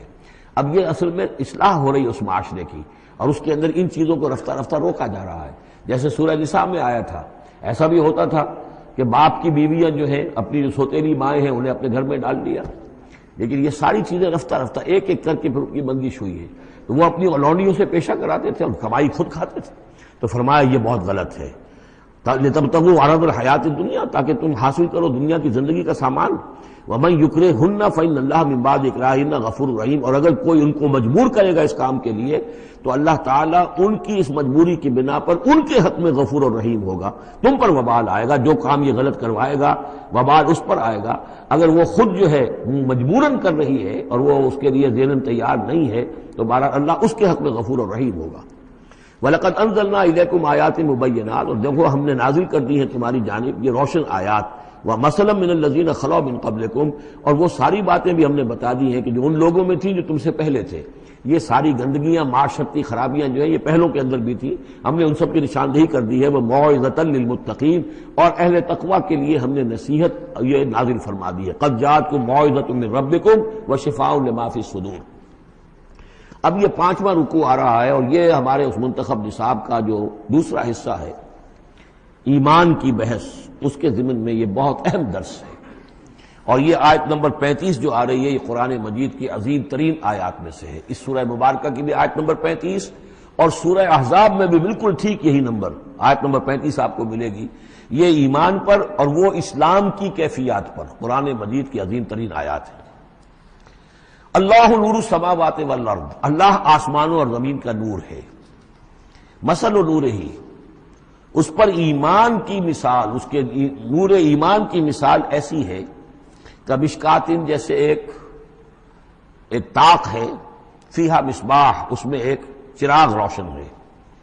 المصباح فی زجاجہ، وہ چراغ جو ہے چمنی کے اندر ہے، شیشہ ہے اس کے اوپر، جیسے لالٹینیں ہوتی تھی پچھلے زمانے میں، گلوب کے ساتھ جو ہے وہ لیمپ ہوتے تھے. الزجاجۃ کأنہا کوکب دری، اور وہ شیشہ چمک رہا ہے جیسے کہ ایک چمکدار ستارہ ہو. یوقد من شجرۃ، اور اس مصباح میں اس دیے میں، اس چراغ میں جلایا جا رہا ہے تیل کس کا؟ ایک شجرہ مبارکہ زیتونہ کا، ایک ایسا مبارک درخت زیتون کا، لا شرقیت ولا غربیہ، جو نہ شرقی ہے نہ غربی ہے، یعنی یہ کہ درخت ہے، جھنڈ ہے ایک۔ اب اگر تو اس جھنڈ کے مشرق میں کوئی درخت ہے تو صبح کی دھوپ تو انہیں ملے گی، شام کی نہیں ہوگی۔ مغرب میں ہے تو شام کی دھوپ مل جائے گی، صبح کی نہیں ملے گی۔ ایک علیحدہ کھڑا ہوا ہے کوئی، جس کے نہ ادھر کوئی اور ہے نہ ادھر کوئی اور درخت ہے، تو پورے دن کی تمازت دھوپ کی جو ہے وہ جذب کر رہا ہے۔ اور ایسے درخت کا جو روغن زیتون ہوتا تھا وہ بہت صاف شفاف، اسی کی مثال دی جا رہی ہے جو نہ شرقی ہے نہ غربی ہے، وہ کسی جانب سے اوٹ میں ہے ہی نہیں۔ یکاد زیتھا یضیء، اس کا جو روغن ہے وہ بھڑک اٹھنے کو بیتاب ہے، قریب ہے کہ روشن ہو جائے۔ وَلَوْ لَمْ تَمْسَسْهُ نَارٌ، چاہے اسے ابھی آگ نے چھوا ہی نہ ہو۔ نور علی نور، جب آگ مس کر جائے، چھو جائے تو پھر نور علی نور ہے، وہ بھڑک اٹھتا ہے۔ یہدی اللہ لنورہ من یشاء، اللہ تعالی ہدایت فرماتا ہے اپنے نور کی جانب جس کو چاہتا ہے۔ وَيَضْرِبُ اللَّهُ الْأَمْثَالَ لِلنَّاسِ، اور اللہ تعالی مثالیں بیان کرتا ہے لوگوں کے لیے۔ وَاللَّهُ بِكُلِّ شَيْءٍ عَلِيمٌ، اور اللہ ہر چیز کا کما حقہ علم رکھتا ہے۔ یہ اصل میں ایمان کے لیے، اس کے اجزائے ترکیبی کے لیے بہترین تمثیل ہے، جس کو میں پہلے بیان کرتا رہا ہوں کہ ایک ہے فطرت، انسانی فطرت۔ اگر فطرت سلیم ہے تو اس کے اندر یہ ایمانی حقائق موجود ہیں، معرفت خداوندی موجود ہے۔ البتہ اس پر کوئی پردے آ گئے ہیں، اس کے اوپر جو ہے کچھ غلاف پڑ گئے ہیں، اور جب آتی ہے وہی وہ اس کو ایکٹیویٹ کرتی ہے۔ آیات الہیہ جو ہیں، آیات قرآنیہ، وہ اندر کے اندر جو ڈورمنٹ اس کی کانشسنس ہے ایمان کی، اس کو ایکٹیویٹ کر کے شعور پر لے آتی ہے۔ اس کو یوں سمجھے کہ جیسے تیل ہے۔ اب تیل ایک ہے کڑوا تیل، جس سے کہ ہم دیے کبھی جلایا کرتے تھے، اب تو شاید ہی کہیں آپ نے دیکھا ہو دیا کس کو کہتے ہیں، لیکن اس میں وہ کڑوا تیل جو جلتا تھا، تو کڑوا تیل خود آگ نہیں پکڑ سکتا، اس میں بتی ڈالنی پڑتی تھی، کوئی کپڑے کی بتی ہے بٹکر، یا یہ کہ وہ روئی کی بتی بنائی ہے، اس بتی کا پھر آگ لگاتے تھے تو جل تو رہا ہے تیل، لیکن بواسطہ بتی، براہ راست وہ تیل جلنے کی پوزیشن میں نہیں ہے۔ لیکن ایک تیل ہے پیٹرول، اس کو جو کڑوے تیل سے روشنی حاصل کرنے کے لیے جتن کرنے پڑ رہے ہیں آپ کو جلانے کے لیے، اور پیٹرول گویا کہ بیتاب ہے، وہ بھڑک اٹھنے کو بیتاب ہے، ذرا سی چنگاری قریب آئی اور بھڑک گیا۔ اسی طریقے سے انسانوں کی طباع کا فرق ہے۔ کچھ لوگوں کی جو فطرت ہے اتنی سلیم ہوتی ہے، اتنی نیکی ہوتی ہے اس کے اندر، کہ جیسے ہی وہی سامنے آئی، آئینہ جگمگا اٹھا ایک دم، اس لیے کہ اوپر غبار ہے ہی نہیں، اس کے اوپر کوئی اور جو ہے پردے پڑے ہوئے ہیں ہی نہیں۔ یہ مثال صدیقین کی ہے جو میں نے کل بھی آپ سے عرض کیا تھا، کہ جیسے کہ حضور نے فرمایا میں نے جس کے سامنے بھی دعوت ایمان رکھی، اس نے کچھ نہ کچھ توقف اور تردد ضرور کیا، سوائے ابو بکر کے کہ ایک لحظے کا بھی توقف نہیں کیا۔ یہ اس لیے کہ ان کی فطرت اتنی سلیم تھی، گویا کہ وہ پیٹرول تھا ان کے اندر جو بھڑک اٹھنے کو بیتاب تھا، کہ ذرا قریب بھی اگر دیاسدائی آ گئی تو بھڑک اٹھے۔ لیکن کچھ لوگ وہ تھے کہ جن کا تیل اتنا صاف اور پاک نہیں تھا، ان میں کوئی تکدر تھا، انہیں وقت لگ گیا، اگر چاہیے کہ بالآخر وہ ایمان لے آئے، لیکن یہ کہ کچھ اس میں بتی ڈالنی پڑی، کوئی اس کے لیے محنت کرنی پڑی۔ السابقون الاولون من المہاجرین والانصار والذین اتبعوہم بإحسان، پھر وہ لوگ ہیں جو بعد میں درجہ بدرجہ پھر ان کے بعد آتے چلے گئے۔ تو اسی طریقے سے ایمان کی مثال ہے کہ یہ روغن فطرت یا نور فطرت، نور روح، روحانی نور جو ہمارے اندر ہے نور تجلی بھی اسی خاک میں پنہا، غافل تجرا صاحب ادراک نہیں ہے۔ وہ جو ہماری روح کے اندر ہے، روح ملکوتی کے اندر جو نور ہے، یہ نور اور باہر سے جو قرآن کا نور، وحی کا نور آیا، ان دونوں کے نور کے اجتماع سے پھر نور علی نور کی کیفیت پیدا ہوئی۔ اب وہ نور ایمانی جو ہے وجود میں آ گیا۔ اللہ نور السماوات والارض مثل نورہ کمشکاۃ فیہا مصباح المصباح فی زجاجہ۔ اور ذہن میں رکھیے یہ ہمارا جو پنجر ہے پسلیوں کا، اس کی واقعتاً طاق کی سی شکل ہے، یہ نیچے سے چوڑا ہو رہا ہے، اوپر سے تنگ ہو رہا ہے، طاق ایسے ہی ہوتے تھے۔ ڈائفرام جو ہے وہ اس طاق کا گویا کہ فلور ہے، جو ہمارے ایبڈومینل کیویٹی کو چیسٹ کیویٹی سے علیحدہ کرنے والا عضو ہے، اور دل رکھا ہوا ہے اس کے اوپر، یہ گویا کہ چراغ ہے۔ اس دل میں نور ایمان ہوتا ہے، اس دل کے اندر جو ہے وہ اللہ کا نور، اور یہ نور بنا ہے دو چیزوں سے، ایک وہ نور فطرت جو اس کے اندر موجود تھا، اس کی روح کے اندر، اور ایک نور وحی۔ ان دونوں کے اجتماع سے نور علی نور، وہ نور جو ہے وہ نور ایمان کی شکل میں اس قلب کے اندر جو ہے وہ جاگزی ہوا اور قلب منور ہو گیا۔ المصباح فی زجاجہ، الزجاجۃ کأنہا کوکب دری یوقد من شجرۃ مبارکۃ زیتونۃ لا شرقیۃ ولا غربیہ یکاد زیتها یضیء ولو لم تمسسہ نار نور علی نور یہدی اللہ لنورہ من یشاء۔ یہ نور علی نور ہے، دو نوروں کے جمع ہونے سے یہ نور ایمان وجود میں آیا، نور فطرت، نور وحی۔ اور اللہ تعالیٰ ہدایت دیتا ہے اپنے نور کی جس کو چاہتا ہے، اور اللہ یہ مثالیں لوگوں کے لیے بیان کرتا ہے۔ باقی اللہ کو تو ہر شے کا کما حقہ علم ہے، مثال کی ضرورت انسانوں کے لیے ہے کہ جو ان لطیف حقائق کو ایسے ہی از خود نہیں سمجھ سکتے۔ اب جن لوگوں کے دلوں میں یہ نور ایمان پیدا ہو جاتا ہے، ان کی ایک جھلک دکھائی جا رہی ہے کہ ان کی شخصیت، ان کی زندگی کی دلچسپیاں کیا ہوتی ہیں۔ فی بیوت اذن اللہ ان ترفع ویذکر فیہا اسمہ، ان گھروں میں جن کا کہ اللہ نے حکم دیا کہ انہیں بلند کیا جائے، یعنی مساجد۔ بلند کرنے سے مطلب یہ ہے کہ ان کو نمایاں بنایا جائے۔ ہر مسلمان آبادی میں معلوم ہو کہ مسجد ایک نمایاں شے ہے، یہ ضروری نہیں کہ اس کے ڈیکوریشن ہو، اس کے اوپر جو ہے خام خواہ تکلفات میں پیسے خرچ کیے جائیں، لیکن یہ کہ ایک تو یہ کہ وہ نمایاں ہونی چاہیے، معلوم ہو کہ اس آبادی کا مرکز یہ ہے۔ نمبر دو یہ ہے کہ ترفع، اس کو ہر طریقے سے، ہر معنوی گندگی سے بھی پاک رکھا جائے۔ وَيُذْكَرَ فِيهَا اسْمُهُ، اس میں اس کا نام لیا جائے۔ يُسَبِّحُ لَهُ فِيهَا بِالْغُدُوِّ وَالْآصَالِ، یہ جو صاحب ایمان لوگ ہیں جن کے دلوں میں ایمان کی قندیلیں روشن ہیں، یہ تسبیح کرتے ہیں اللہ کی ان گھروں کے اندر، صبح کے وقت بھی اور شام کے وقت بھی۔ رجال، وہ جواں مرد، لا تلہیہم تجارت ولا بیع عن ذکر اللہ واقام الصلاۃ، جن کو غافل نہیں کر سکتی نہ کوئی تجارت، نہ کوئی خرید و فروخت اللہ کی یاد سے اور نماز کے قائم کرنے سے، وایتاء الزکاۃ اور زکوٰۃ کے ادا کرنے سے۔ یخافون یومن، یہ سب کچھ کر کے بھی وہ ڈرتے رہتے ہیں، لرزاں و ترساں رہتے ہیں، کانپتے رہتے ہیں اس دن کے تصور سے، تتقلب فیہ القلوب والابصار، جس میں کہ دل بھی الٹ جائیں گے اور نگاہیں بھی الٹ جائیں گی۔ لیجزیہم اللہ احسن ما عملوا، تاکہ اللہ تعالیٰ ان کو بدلے میں دے بہترین جزا ان کے اعمال کی، وَيَزِيدَهُم مِّن فَضْلِهِ، اور اضافہ کرے اپنی طرف سے اپنے فضل میں سے۔ وَاللَّهُ يَرْزُقُ مَن يَشَاءُ بِغَيْرِ حساب، اور اللہ تعالیٰ چاہتا ہے دیتا ہے جس کو چاہتا ہے بغیر حساب۔ اللہم ربنا اجعلنا منہم، یہ تو مومن صادق کے لیے ایمان ان کے دلوں میں ہے، اس کی تمثیل یہ ہے، اور ان کے کردار کی جھلک یہ ہے۔ اب ایک ہے بین بین کے لوگ، ایمان تو نہیں ہے لیکن کچھ نہ کچھ نیکی کے کام کرتے ہیں، کچھ اپنے دل کی تسلی کے لیے، کچھ اپنے ضمیر کو مطمئن کرنے کے لیے۔ ان کی نیکی حقیقی نیکی نہیں ہے۔ وہ لیس البر ان تولوا وجوہکم قبل المشرق والمغرب، اس آیت کو ذہن میں رکھیے۔ والذین کفروا، اور جو لوگ ایمان سے تہی ہیں، محروم ہیں، کافر ہیں، ان کی نیکیاں، ان کے اعمال کیا ہیں؟ کسراب، جیسے ریت ہو، سراب ہو، بقیعۃ، ایک چٹیل میدان میں، یحسبہ الظمآن ماء، پیاسا سمجھتا ہے کہ پانی ہے، حتی اذا جاءہ، یہاں تک کہ وہ جب وہاں پہ گھسٹ گھسٹ کر بھی پہنچتا ہے تو معلوم ہوتا ہے لم یجدہ شیئا، کچھ نہیں پاتا وہاں پر، ووجد اللہ عندہ، اور اللہ کو پاتا ہے وہاں موجود، فوفاہ حسابہ، تو اللہ تعالیٰ اس کا حساب اسے پورا چکا دیتا ہے۔ واللہ سریع الحساب، اور اللہ جو ہے حساب چکانے میں دیر نہیں لگاتا۔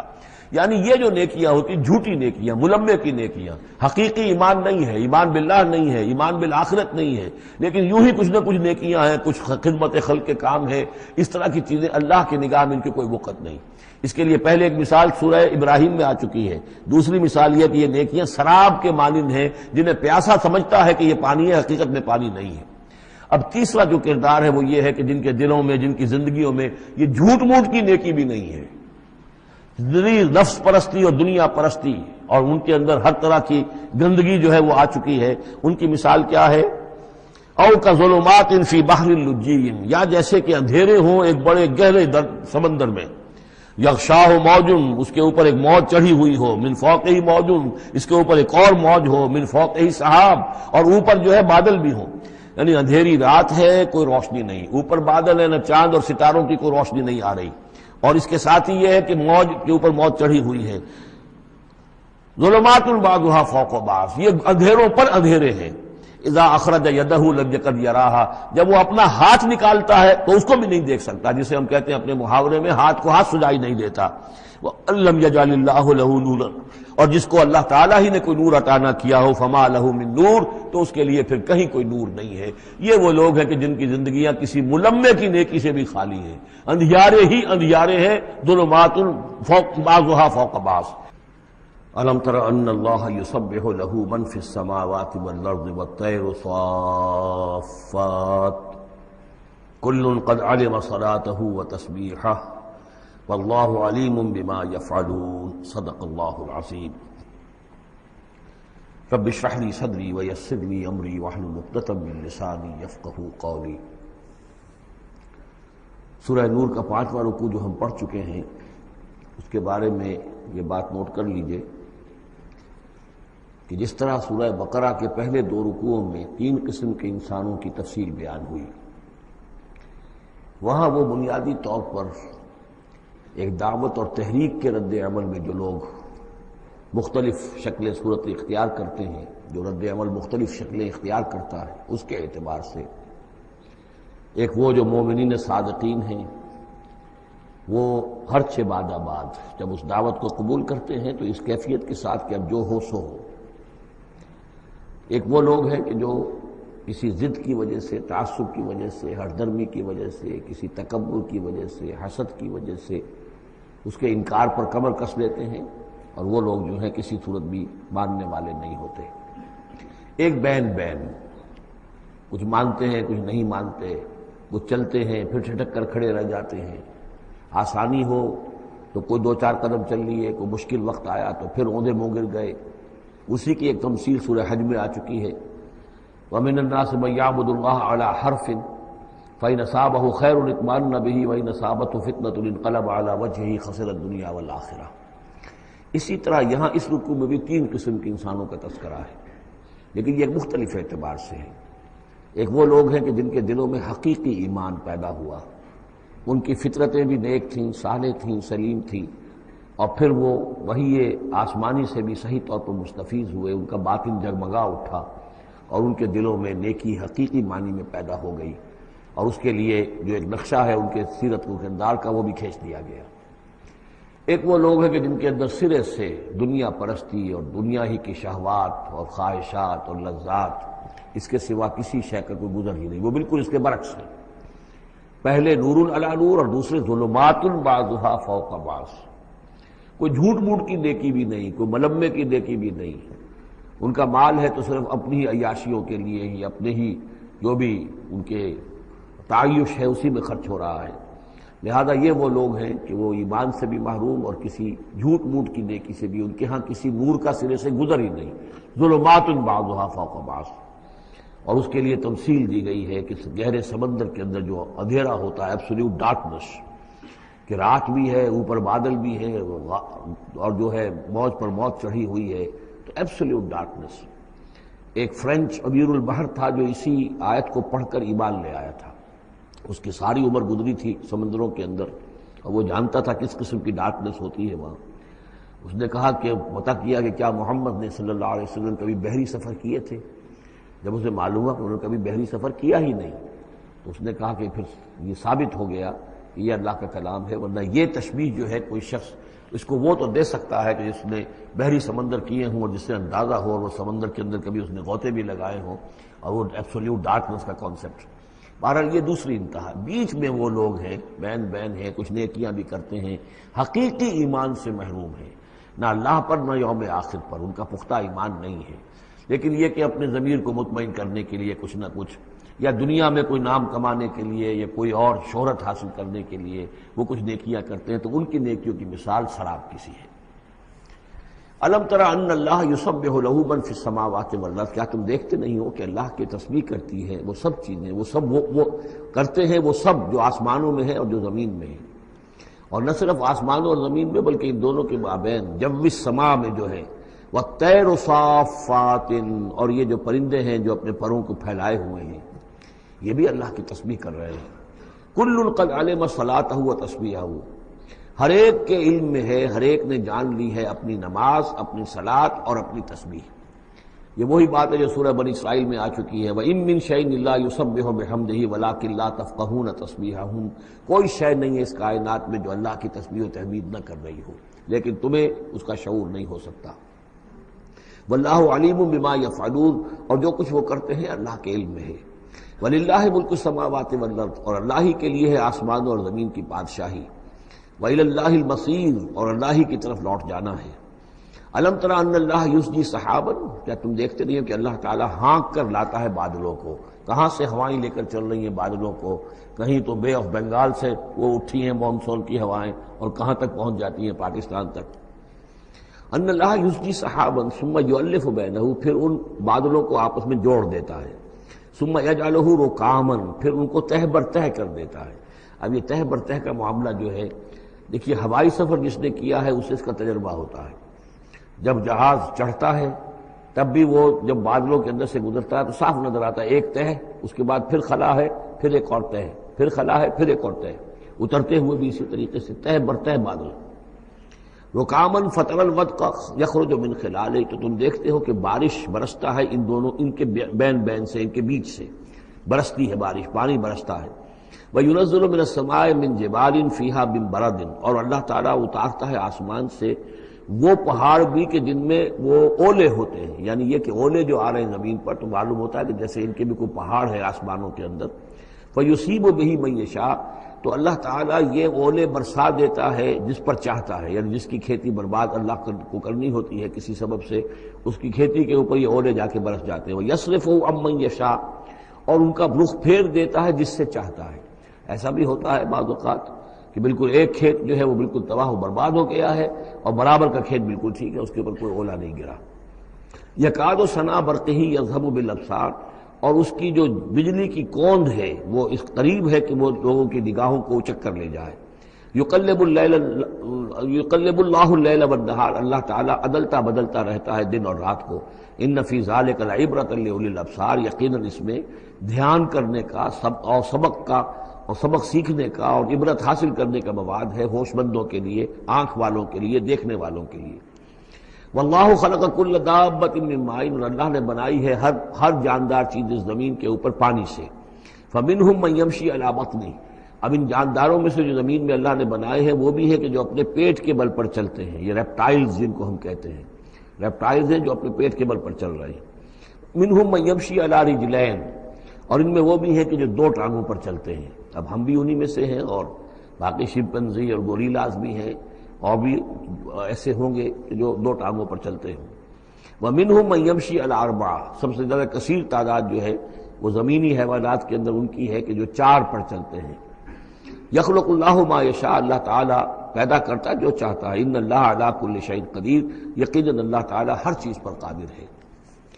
اب کافی عرصے کے بعد منافقین کا تذکرہ قرآن مجید میں ہو رہا ہے، چونکہ یہ ہم نے سورہ یونس سے لے کر اور سورہ مومنون تک جو 14 صورتیں پڑھی ہیں ان میں تو سارا معاملہ تھا مشرکین عرب سے، کفار سے، مشرکین سے، ساری بحث ان سے تھی۔ کہیں کہیں گفتگو کا رخ جو ہے وہ اہل کتاب کی طرف ہوئے سخن، بغیر انہیں باضابطہ خطاب کیے ہوئے، اور یا پھر تیسرا خطاب حضور سے ہے ذاتی، اور حضور کی وساطت سے اہل ایمان کے ساتھ، اور ابھی وہاں نفاق کا کوئی اس قسم کا موجود نہیں تھا معاملہ کہ منافقین کے ساتھ کوئی رد و قدا ہوتی۔ لیکن یہ تو چونکہ سورہ نازل ہو رہی ہے سن 6 ہجری میں، یہ گویا کہ یوں سمجھیے کہ عین مدنی جو دور ہے اس کا عین وسط ہے، بالکل سن 11 میں حضور کا انتقال ہوا ہے، تو سن 6 یوں سمجھیے کہ ان دونوں کے بالکل وسط کے اندر ہے، یہ بالکل درمیانی دور ہے مدنی دور کا۔ یہاں پر اب تذکرہ ہو رہا ہے منافقین کا۔ لقد انزلنا آیات مبینات، ہم نے نازل کی ہیں روشن آیات۔ واللہ یہدی من یشاء الی صراط مستقیم، اور اللہ تعالیٰ ہدایت دیتا ہے جس کو چاہتا ہے سیدھے راستے کی طرف۔ وَيَقُولُونَ آمَنَّا بِاللَّهِ، اور کچھ لوگ وہ بھی ہیں جو کہتے ہیں ہم ایمان لائے اللہ پر، وبالرسول، اور اللہ کے رسول پر، وَأَطَعْنَا، اور ہم نے اطاعت قبول کی۔ ثُمَّ يَتَوَلَّىٰ فَرِيقٌ مِّنْهُمْ، پھر ان میں سے ایک جماعت جو ہے پیٹھ موڑ کر جاتی ہے، مِن بَعْدِ ذَلِكَ، اس کے بعد، یعنی اب اس کے بعد یہ سب کچھ کہہ کر قول و قرار کر کے اطاعت کا یہاں دم بھر کر جاتے ہیں، لیکن پھر طرز عمل ان کا کچھ اور ہوتا ہے۔ وَمَا أُولَٰئِكَ بِالْمُؤْمِنِينَ، اور یہ لوگ حقیقی مومن نہیں ہیں۔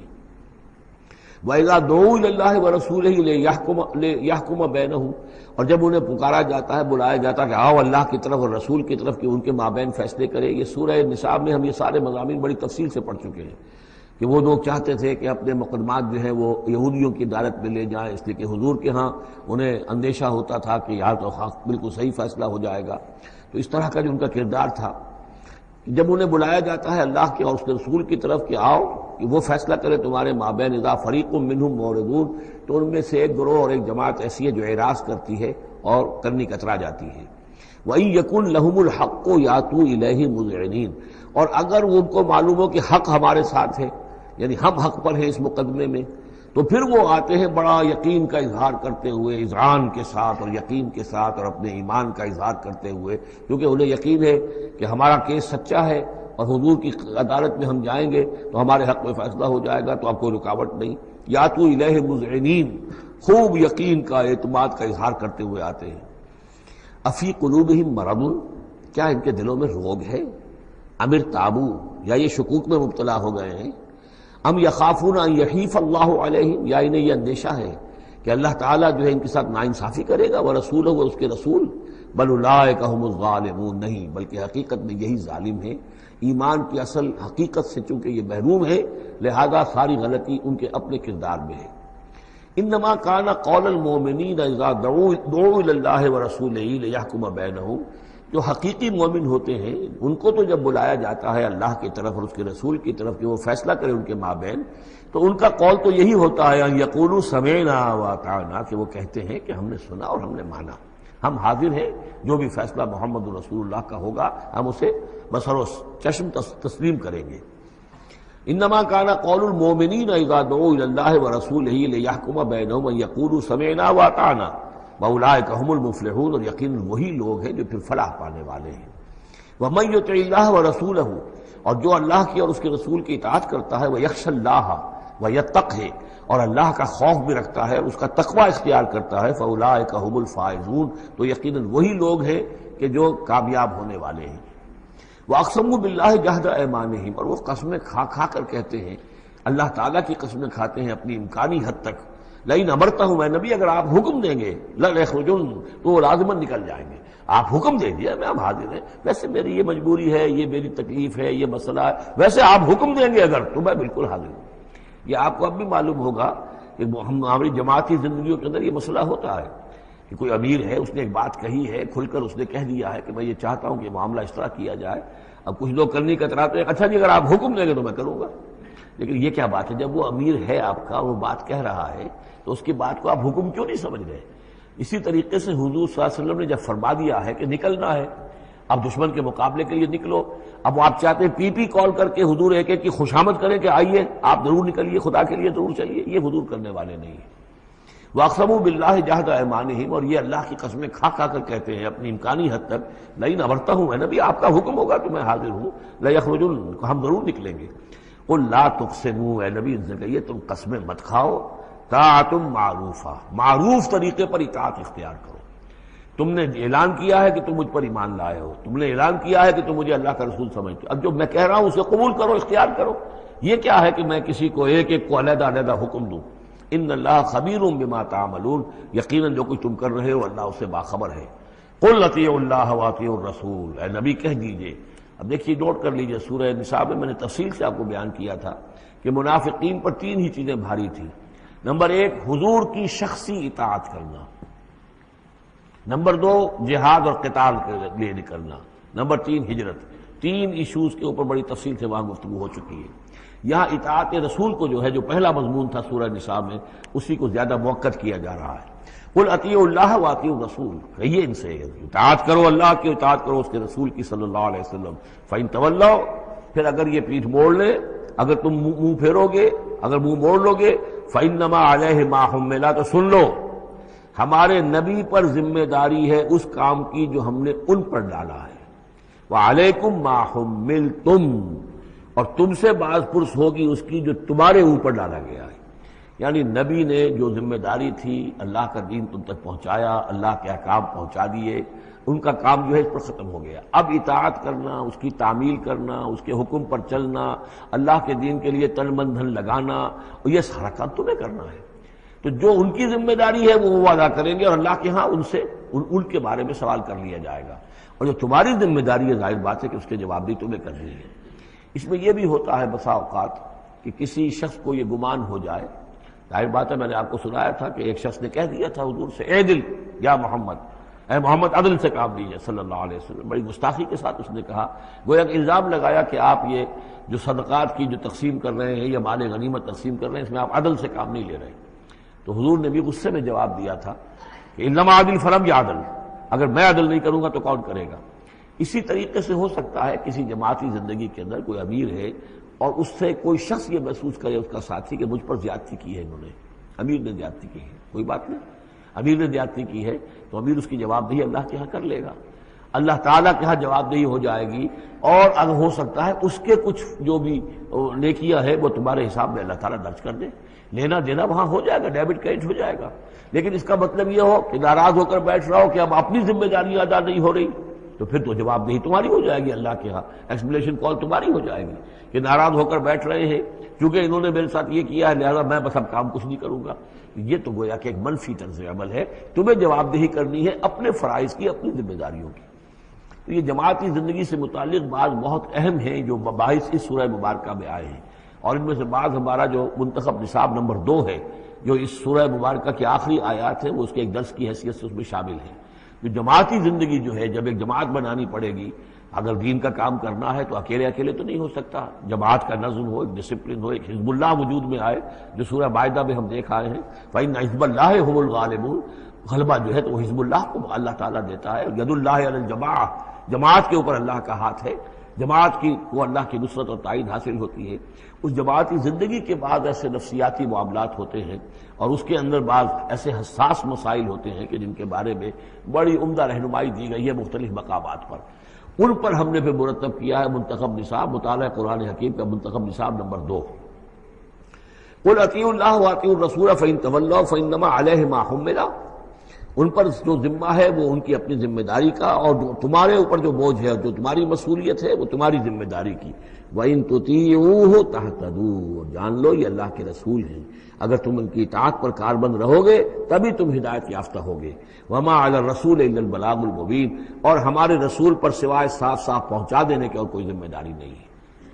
اب جو آیت آ رہی ہے یہ بھی طویل آیات میں سے اور عظیم ترین آیات میں سے آیت استخلاف، یہ خلافت کا جو اللہ تعالیٰ نے وعدہ کیا ہے اس امت سے. وعد اللہ الذین آمنوا منکم وعملوا الصالحات. اے مسلمانوں، اللہ کا وعدہ ہے تم میں سے ان لوگوں کے ساتھ جو ایمان اور عمل صالح کی شرطیں پوری کر دیں گے.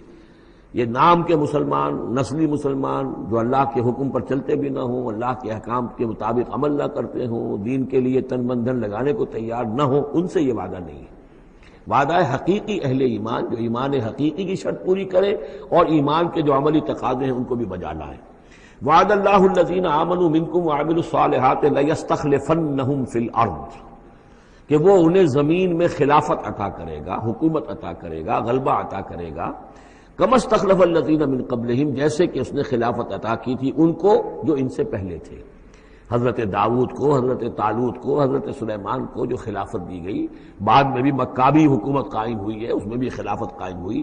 تو یہ خلافت جیسے پہلے ہم نے دی تھی سابقہ امت مسلمہ کو، ایسے ہی اے امت محمد صلی اللہ علیہ وسلم تمہیں بھی خلافت دی جائے گی، بشرطے کہ ایمان اور عمل صالح کی یہ 2 شرطیں تم پوری کرو. اب یہ خلافت جو ہے اس کو 3 انداز میں یہاں بیان کیا گیا ہے. لَيَسْتَخْلِفَنَّهُمْ فِي الْأَرْضِ. انہیں لازماً خلافت دے گا زمین میں، حکومت دے گا. كَمَا اسْتَخْلَفَ الَّذِينَ مِن قَبْلِهِمْ، جیسے کہ خلافت دی تھی اور حکومت دی تھی ان کو کہ جو ان سے پہلے تھے. وَلَا يُمَكِّنَنَّ لَهُمْ دِينَهُمُ الَّذِي ارْتَضَىٰ لَهُمْ. اور ان کے اس دین کو زمین میں غلبہ عطا کرے گا، قوت عطا کرے گا، تمکن عطا کرے گا جو اللہ نے ان کے لیے پسند کر لیا ہے. ظاہر بات ہے مسلمانوں کی خلافت ہے تو اس کے معنی کیا ہے؟ اللہ کے دین کا غلبہ ہے. وہ تو بات تو ایک ہی ہے، اللہ کا دین غالب، اس کے کیا معنی ہے؟ مسلمانوں کی خلافت. تو چیز ایک ہی ہے لیکن یہاں 3 الفاظ لا کر اس کی اہمیت کو نمایاں کیا جا رہا ہے 3 اعتبارات سے. وَلَا يُمَكِّنَنَّ لَهُمْ دِينَهُمُ الَّذِي ارْتَضَىٰ لَهُمْ. اب یہاں دیکھیے وہی لام مفتوح شروع میں فعل مضارع سے اور اس کے بعد یہ نون مشدد، یہ سارے وعدے نہایت تاکیدی وعدے ہیں. لَيَسْتَخْلِفَنَّهُمْ فِي الْأَرْضِ كَمَا اسْتَخْلَفَ الَّذِينَ مِن قَبْلِهِمْ وَلَيُمَكِّنَنَّ لَهُمْ دِينَهُمُ الَّذِي ارْتَضَىٰ لَهُمْ. واللہ نے دین کون سا ہے جو پسند کر لیا ہے؟ الْيَوْمَ أَكْمَلْتُ لَكُمْ دِينَكُمْ وَأَتْمَمْتُ عَلَيْكُمْ نِعْمَتِي وَرَضِيتُ لَكُمُ الْإِسْلَامَ دِينًا. یہ آیت ہم پڑھ چکے ہیں سورہ مائدہ میں. اور تیسری بات وَلَيُبَدِّلَنَّهُم مِّن بَعْدِ خَوْفِهِمْ امنا، اللہ تعالیٰ ان کے خوف کی کیفیت جو ہے اس کو بدل دے گا امن کی کیفیت سے۔ ظاہر بات ہے جب تک کہ مسلمان کمزور تھے ان کے لیے خوف تھا، ابھی ادھر سے حملے کا اندیشہ ہے، ابھی ادھر سے حملے کا اندیشہ ہے، اب فلاں قبیلے کی طرف سے خبر آئی ہے کہ وہ فوجی تیاری کر رہا ہے، فوج کشی کرے گا۔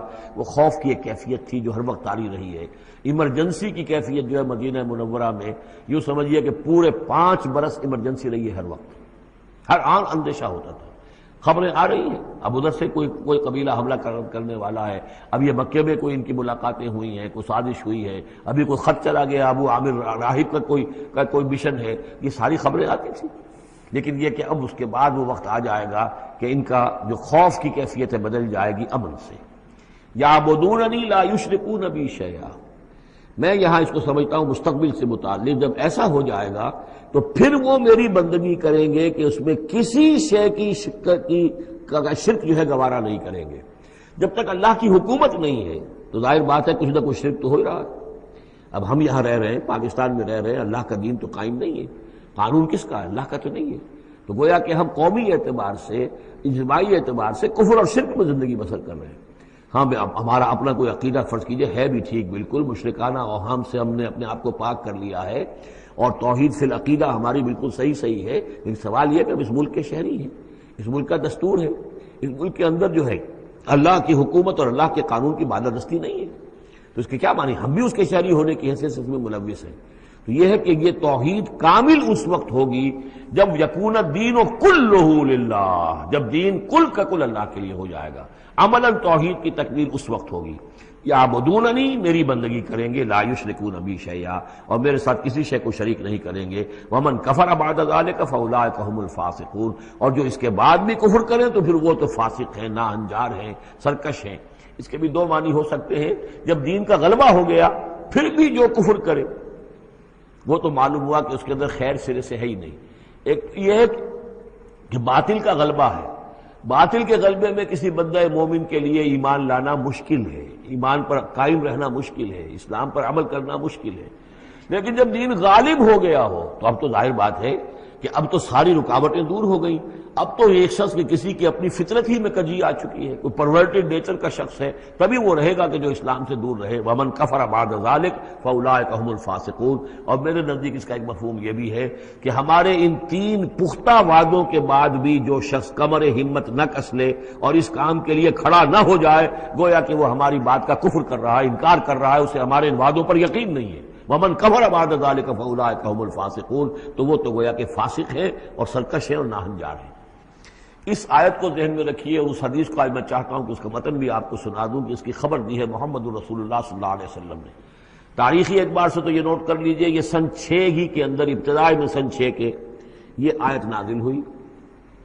سن 6 ہی میں صلح حدیبیہ ہو گئی، انا فتحنا لک فتحا مبینا، گویا کہ اس آیت کا جو مصداق ہے وہ ظاہر ہونا شروع ہو گیا۔ سن 7 میں غزوہ خیبر ہوا، اللہ نے بہت بڑا مال غنیمت مسلمانوں کو دیا۔ سن 8 میں مکہ فتح ہو گیا۔ سن 9 میں موپنگ اپ آپریشن ہو گیا، اعلان کر دیا گیا حج کے اندر کہ آئندہ سے یہاں کوئی مشرک نہیں آئے گا، اور اب تمہارے لیے اتنی مہلت ہے، کوئی معاہدہ قائم نہیں رہے گا، جو معاہدے ہیں میعادی ان کی میعاد ختم ہوتے ہی معاہدہ ختم، اور جن کی میعاد کوئی نہیں تھی ان کے لیے ہم 4 مہینے کی میعاد مقرر کر رہے ہیں کہ اس کے بعد کوئی معاہدہ کسی مشرک سے نہیں ہے، جب یہ مدت ختم ہو جائے گی قتل عام شروع ہو جائے گا۔ یہ تو اللہ تعالیٰ کی طرف سے جزیرہ نما عرب کے اندر دین کی تکمیل ہو گئی، خلافت قائم ہو گئی، اللہ کی حکومت قائم ہو گئی۔ جیسے حضرت داؤد خلیفہ تھے، یہاں حضرت محمد خلیفہ ہے صلی اللہ علیہ وسلم، اس لیے کہ حاکم اب کون ہے؟ حضرت محمد صلی اللہ علیہ وسلم۔ اپنی زندگی میں تو حاکمیت جو بھی ہے آپ کے پاس ہے۔ اس کے بعد خلافت راشدہ میں پھر یہ خلافت کہاں سے کہاں پہنچی وہ آپ کو معلوم ہے، لیکن پھر ریورسل شروع ہو گیا۔ لیکن وہ حدیث میں آپ کو سنا رہا ہوں، حضرت نعمان ابن بشیر سے مروی ہے رضی اللہ تعالی عنہ، اور مسند احمد ابن حنبل میں یہ روایت ہے کہ حضور نے یہ فرمایا صلی اللہ علیہ وسلم، تکون النبوۃ فیکم ما شاء اللہ ان تکون، مسلمانوں تمہارے مابین نبوت موجود رہے گی جب تک اللہ چاہے گا کہ رہے، یعنی میں موجود رہوں گا بنفس نفیس تمہارے مابین جب تک اللہ چاہے گا۔ ثم یرفع اللہ اذا شاء یرفعها، پھر اللہ تعالیٰ اس کو اٹھا لے گا جب چاہے گا، نبوت کو اٹھا لے گا، یعنی میرا انتقال ہو جائے گا، تو ایک دور جو ہے وہ ختم ہو جائے گا۔ فرمایا ثم تکون خلافتا علی منہاج النبوہ، پھر خلافت ہوگی نبوت کے نقش قدم پر، نبوت ہی کے طریقے پر، ٹھیک وہی نظام جو محمد عربی صلی اللہ علیہ وسلم نے قائم کیا تھا، بعین ہی، ایک بال کے فرق کے بغیر وہ نظام جو کا تو قائم رہے گا، خلافت علی منہاج النبوہ۔ فتکون ما شاء اللہ وان تکون، یہ بھی رہے گا جب تک اللہ چاہے گا یہ دور، ثم یرفع اللہ اذا شاء یرفع، پھر اس دور کو بھی اللہ اٹھا لے گا جب اللہ چاہے گا۔ ثم تکون ملکا عاضا، پھر ملوکیت کا دور آئے گا، اور وہ کاٹ کھانے والی ملوکیت ہوگی، کاٹ کھانے والی ملوکیت، ظالم ملوکیت، اور یہ بھی رہے گا جب تک اللہ چاہے گا، پھر اللہ اس کو بھی اٹھا لے گا۔ پھر چوتھا دور آئے گا ثم تکون ملکا جبریا، پھر غلامی کی ملوکیت ہوگی، یعنی یہ دور جو ہمارا گزرا ہے کولونیل دور، پہلے یہ کہ ملوک تھے، بادشاہ تھے، چاہے وہ بنو عباس میں تھے یا بنو امیہ میں سے تھے یا یہ کہ ترک تھے، مسلمان تو تھے، کلمہ گو تو تھے، ان میں کوئی نہ اچھا بھی ہوتا تھا، بہت اچھے لوگ بھی تھے، برے لوگ بھی تھے، لیکن مسلمان تو تھے، کلمہ گو تو تھے۔ لیکن چوتھا دور آیا کہ کہیں ہم انگریزوں کے غلام ہو گئے، کہیں ہم ولندیزیوں کے غلام ہو گئے، کہیں ہم فرانسیسیوں کے غلام ہو گئے، کولونیل پاورز۔ تو ہماری تو ملکہ معظمہ جو ہے ملکہ وکٹوریہ تھی، 1857 سے تو ہم ان کی رعایا بن گئے تھے، اس سے پہلے تو جو بھی تھی بہرحال ایسٹ انڈیا کمپنی جو تھی، لیکن یہ کہ بعد میں تو ہم براہ راست تاج برطانیہ کے غلام تھے۔ یہ چوتھا دور ہے جو تقریباً یوں سمجھیے کہ ابھی نصف میں پہنچا ہے، اس اعتبار سے کہ اگرچہ براہ راست وہ جو حکومتوں کا جو ہے جو یہاں پر تھا، جو بساط بچھی ہوئی تھی، وہ لپیٹ دی گئی ہے، لیکن ابھی مالیاتی اعتبار سے ریموٹ کنٹرول سے وہی قوتیں ہیں کہ جو آج بھی کنٹرول کر رہی ہیں ہمیں، یہ ریموٹ کنٹرول ہے۔ ابھی یہ چوتھا دور ختم نہیں ہوا ہے، پہلے یہ براہ راست آکوپیشن اور اپنی حکومتیں، اپنی فوجیں لا کر، اب یہ ہے کہ اس کے بغیر بائی پراکسی، چاہے ہمارے ہی آدمی بیٹھے ہوئے ہیں، لیکن اصل میں سارا جو ہے یہ مالیاتی جو ہے استعمار ہے، ایک نیا عالمی استعمار ہے۔ لیکن یہ استعمار جو ہے اس طرح کا کولونیل رول نہیں ہے کہ انگریز موجود ہیں، ان کی فوج موجود ہے، یا فرانسیسی فوج موجود ہے، یا اطالوی فوج موجود ہے، بلکہ یہ تو IMF اور ورلڈ بینک کا نظام ہے اس کے تحت، اور ملٹی نیشنل کمپنیوں کی۔ لیکن جو چوتھی جو خوشخبری کی بات ہے وہ یہ ہے کہ حضور نے فرمایا بالآخر یہ چوتھا دور بھی ختم ہو جائے گا، اور خوشخبری یہ ہے کہ ثم تکون خلافتا علی منہاج النبوہ، پھر دور آئے گا خلافت علی منہاج النبوہ کا۔ ثم سکت رسول اللہ صلی اللہ، اس کے بعد حضور خاموش رہے، اس لیے کہ اس کے بعد پھر دنیا کے خاتمے کا معاملہ ہے۔ وہ خاتمے کے بارے میں عرض کر چکا ہوں، ایک طویل عرصے تک تو پوری دنیا میں وہ خلافت علی منہاج النبوہ رہے گی، گلوبل، اس لیے کہ حضور نے یہ بتا دیا ہے کہ اب جب یہ خلافت علی منہاج النبوت کا نظام آئے گا تو کل روئے ارضی پر ہوگا۔ مسلم شریف میں روایت ہے، یہ حضرت ثوبان حضور کے ایک آزاد شدہ غلام تھے، جیسے کہ حضرت زید ابن حارثہ بھی حضور کے غلام تھے، آپ نے آزاد کر دیا تھا، اسی طرح حضرت ثوبان بھی ہے، مولا، ان ثوبان مولا رسول اللہ صلی اللہ علیہ وسلم۔ اس میں روایت کیا ہے، حضور نے فرمایا ان اللہ زوالی الارض، اللہ نے میرے لیے ساری زمین کو لپیٹ دیا یا سکیڑ دیا، فرائے تو مشارقہا و مغاربہا، تو میں نے سارے مشرق دیکھ لیے زمین کے، سارے مغرب دیکھ لیے، وَإِنَّ أُمَّتِي سَيَبْلُغُ مُلْكُهَا مَا زُوِّيَ لِي مِنْهَا، اور میری امت کی حکومت ان تمام علاقوں پر قائم ہو کر رہے گی جو اس طرح زمین کو سکیڑ کر یا لپیٹ کر مجھے دکھا دیے گئے۔ اور یہ روایت صحیح مسلم کی ہے۔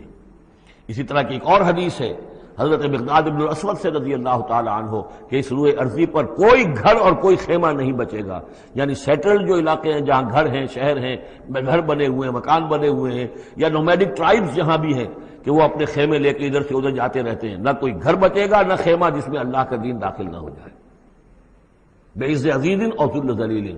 یا تو یہ کہ گھر اور خیمے والا اسلام قبول کرے گا، اسلام اس کے گھر میں داخل ہوگا، اس کا بھی اعزاز ہوگا، اور یا وہ گھر والا اسلام قبول نہیں کرے گا لیکن اسلام کی بالادستی جو ہے تسلیم کرنی پڑے گی۔ یؤتوا الجزیۃ عن ید وہم صاغرون، یہ جو ہم پڑھ آئے ہیں سورہ توبہ کے اندر، تو گویا کہ اس کے گھر میں بھی اسلام تو آ گیا لیکن وہ بدبخت جو ہے اسلام کی نعمت سے اور اس کے اعزاز سے محروم رہا۔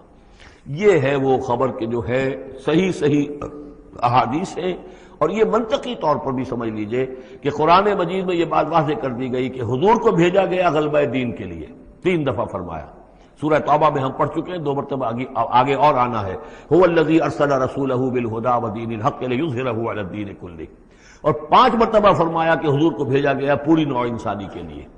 اس کی سب سے نمایاں اور سب سے جو لوگوں کے اندر عام طور پر معروف آیت ہے وہ یہ ہے وَمَا أَرْسَلْنَاكَ إِلَّا كَافَّةً لِلنَّاسِ بَشِيرًا وَنَذِيرًا۔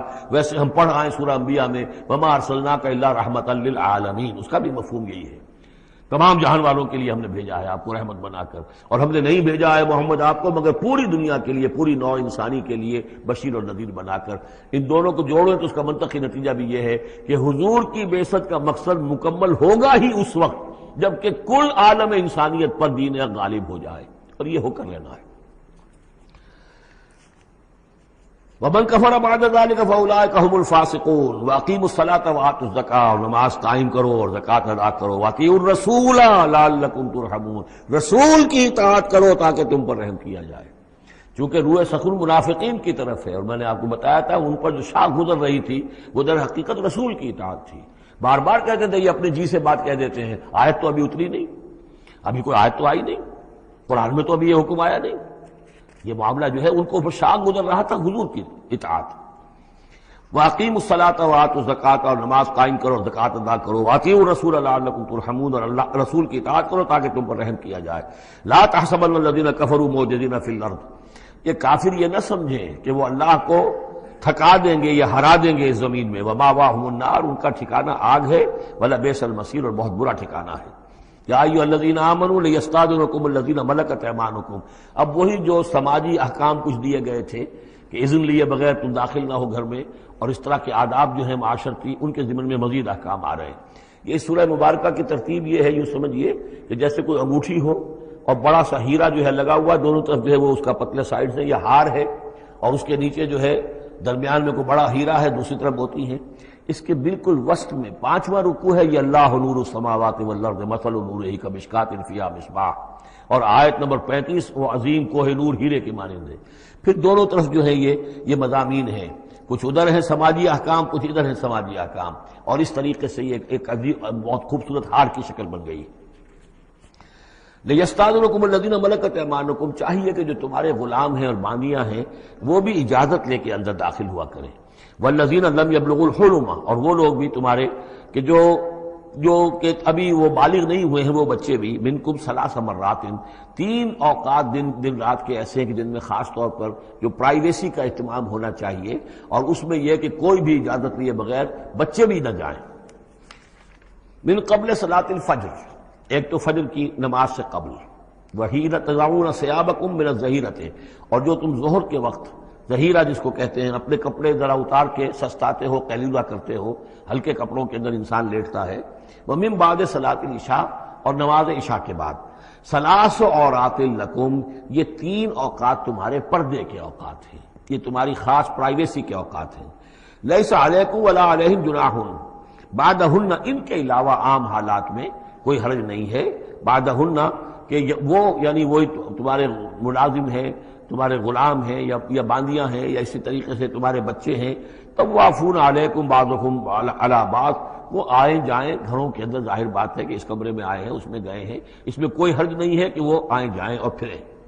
کذالک یبین اللہ لکم الآیات، اسی طرح اللہ تعالیٰ تمہارے لیے اپنی آیات واضح کر رہا ہے، واللہ علیم الحکیم، اور اللہ تعالیٰ علیم اور حکیم ہے۔ وَإِذَا بَلَغَ الْأَطْفَالُ مِنْكُمُ الْحُلُمَ، اور جب تمہارے بچے جو ہیں جو لڑکے ہیں وہ بھی بالغ ہو جائیں، انہیں سب سمجھ آ جائے جو بھی معاملات ہیں دونوں شوق کے، فَلْيَسْتَأْذِنُوا كَمَا اسْتَأْذَنَ الَّذِينَ مِنْ قَبْلِهِمْ، تو پھر وہ بھی اذن لے کر اسی طرح داخل ہوا کریں جیسے کہ پہلا حکم آیا تھا کہ اذن لیے بغیر گھر میں داخل نہ ہو۔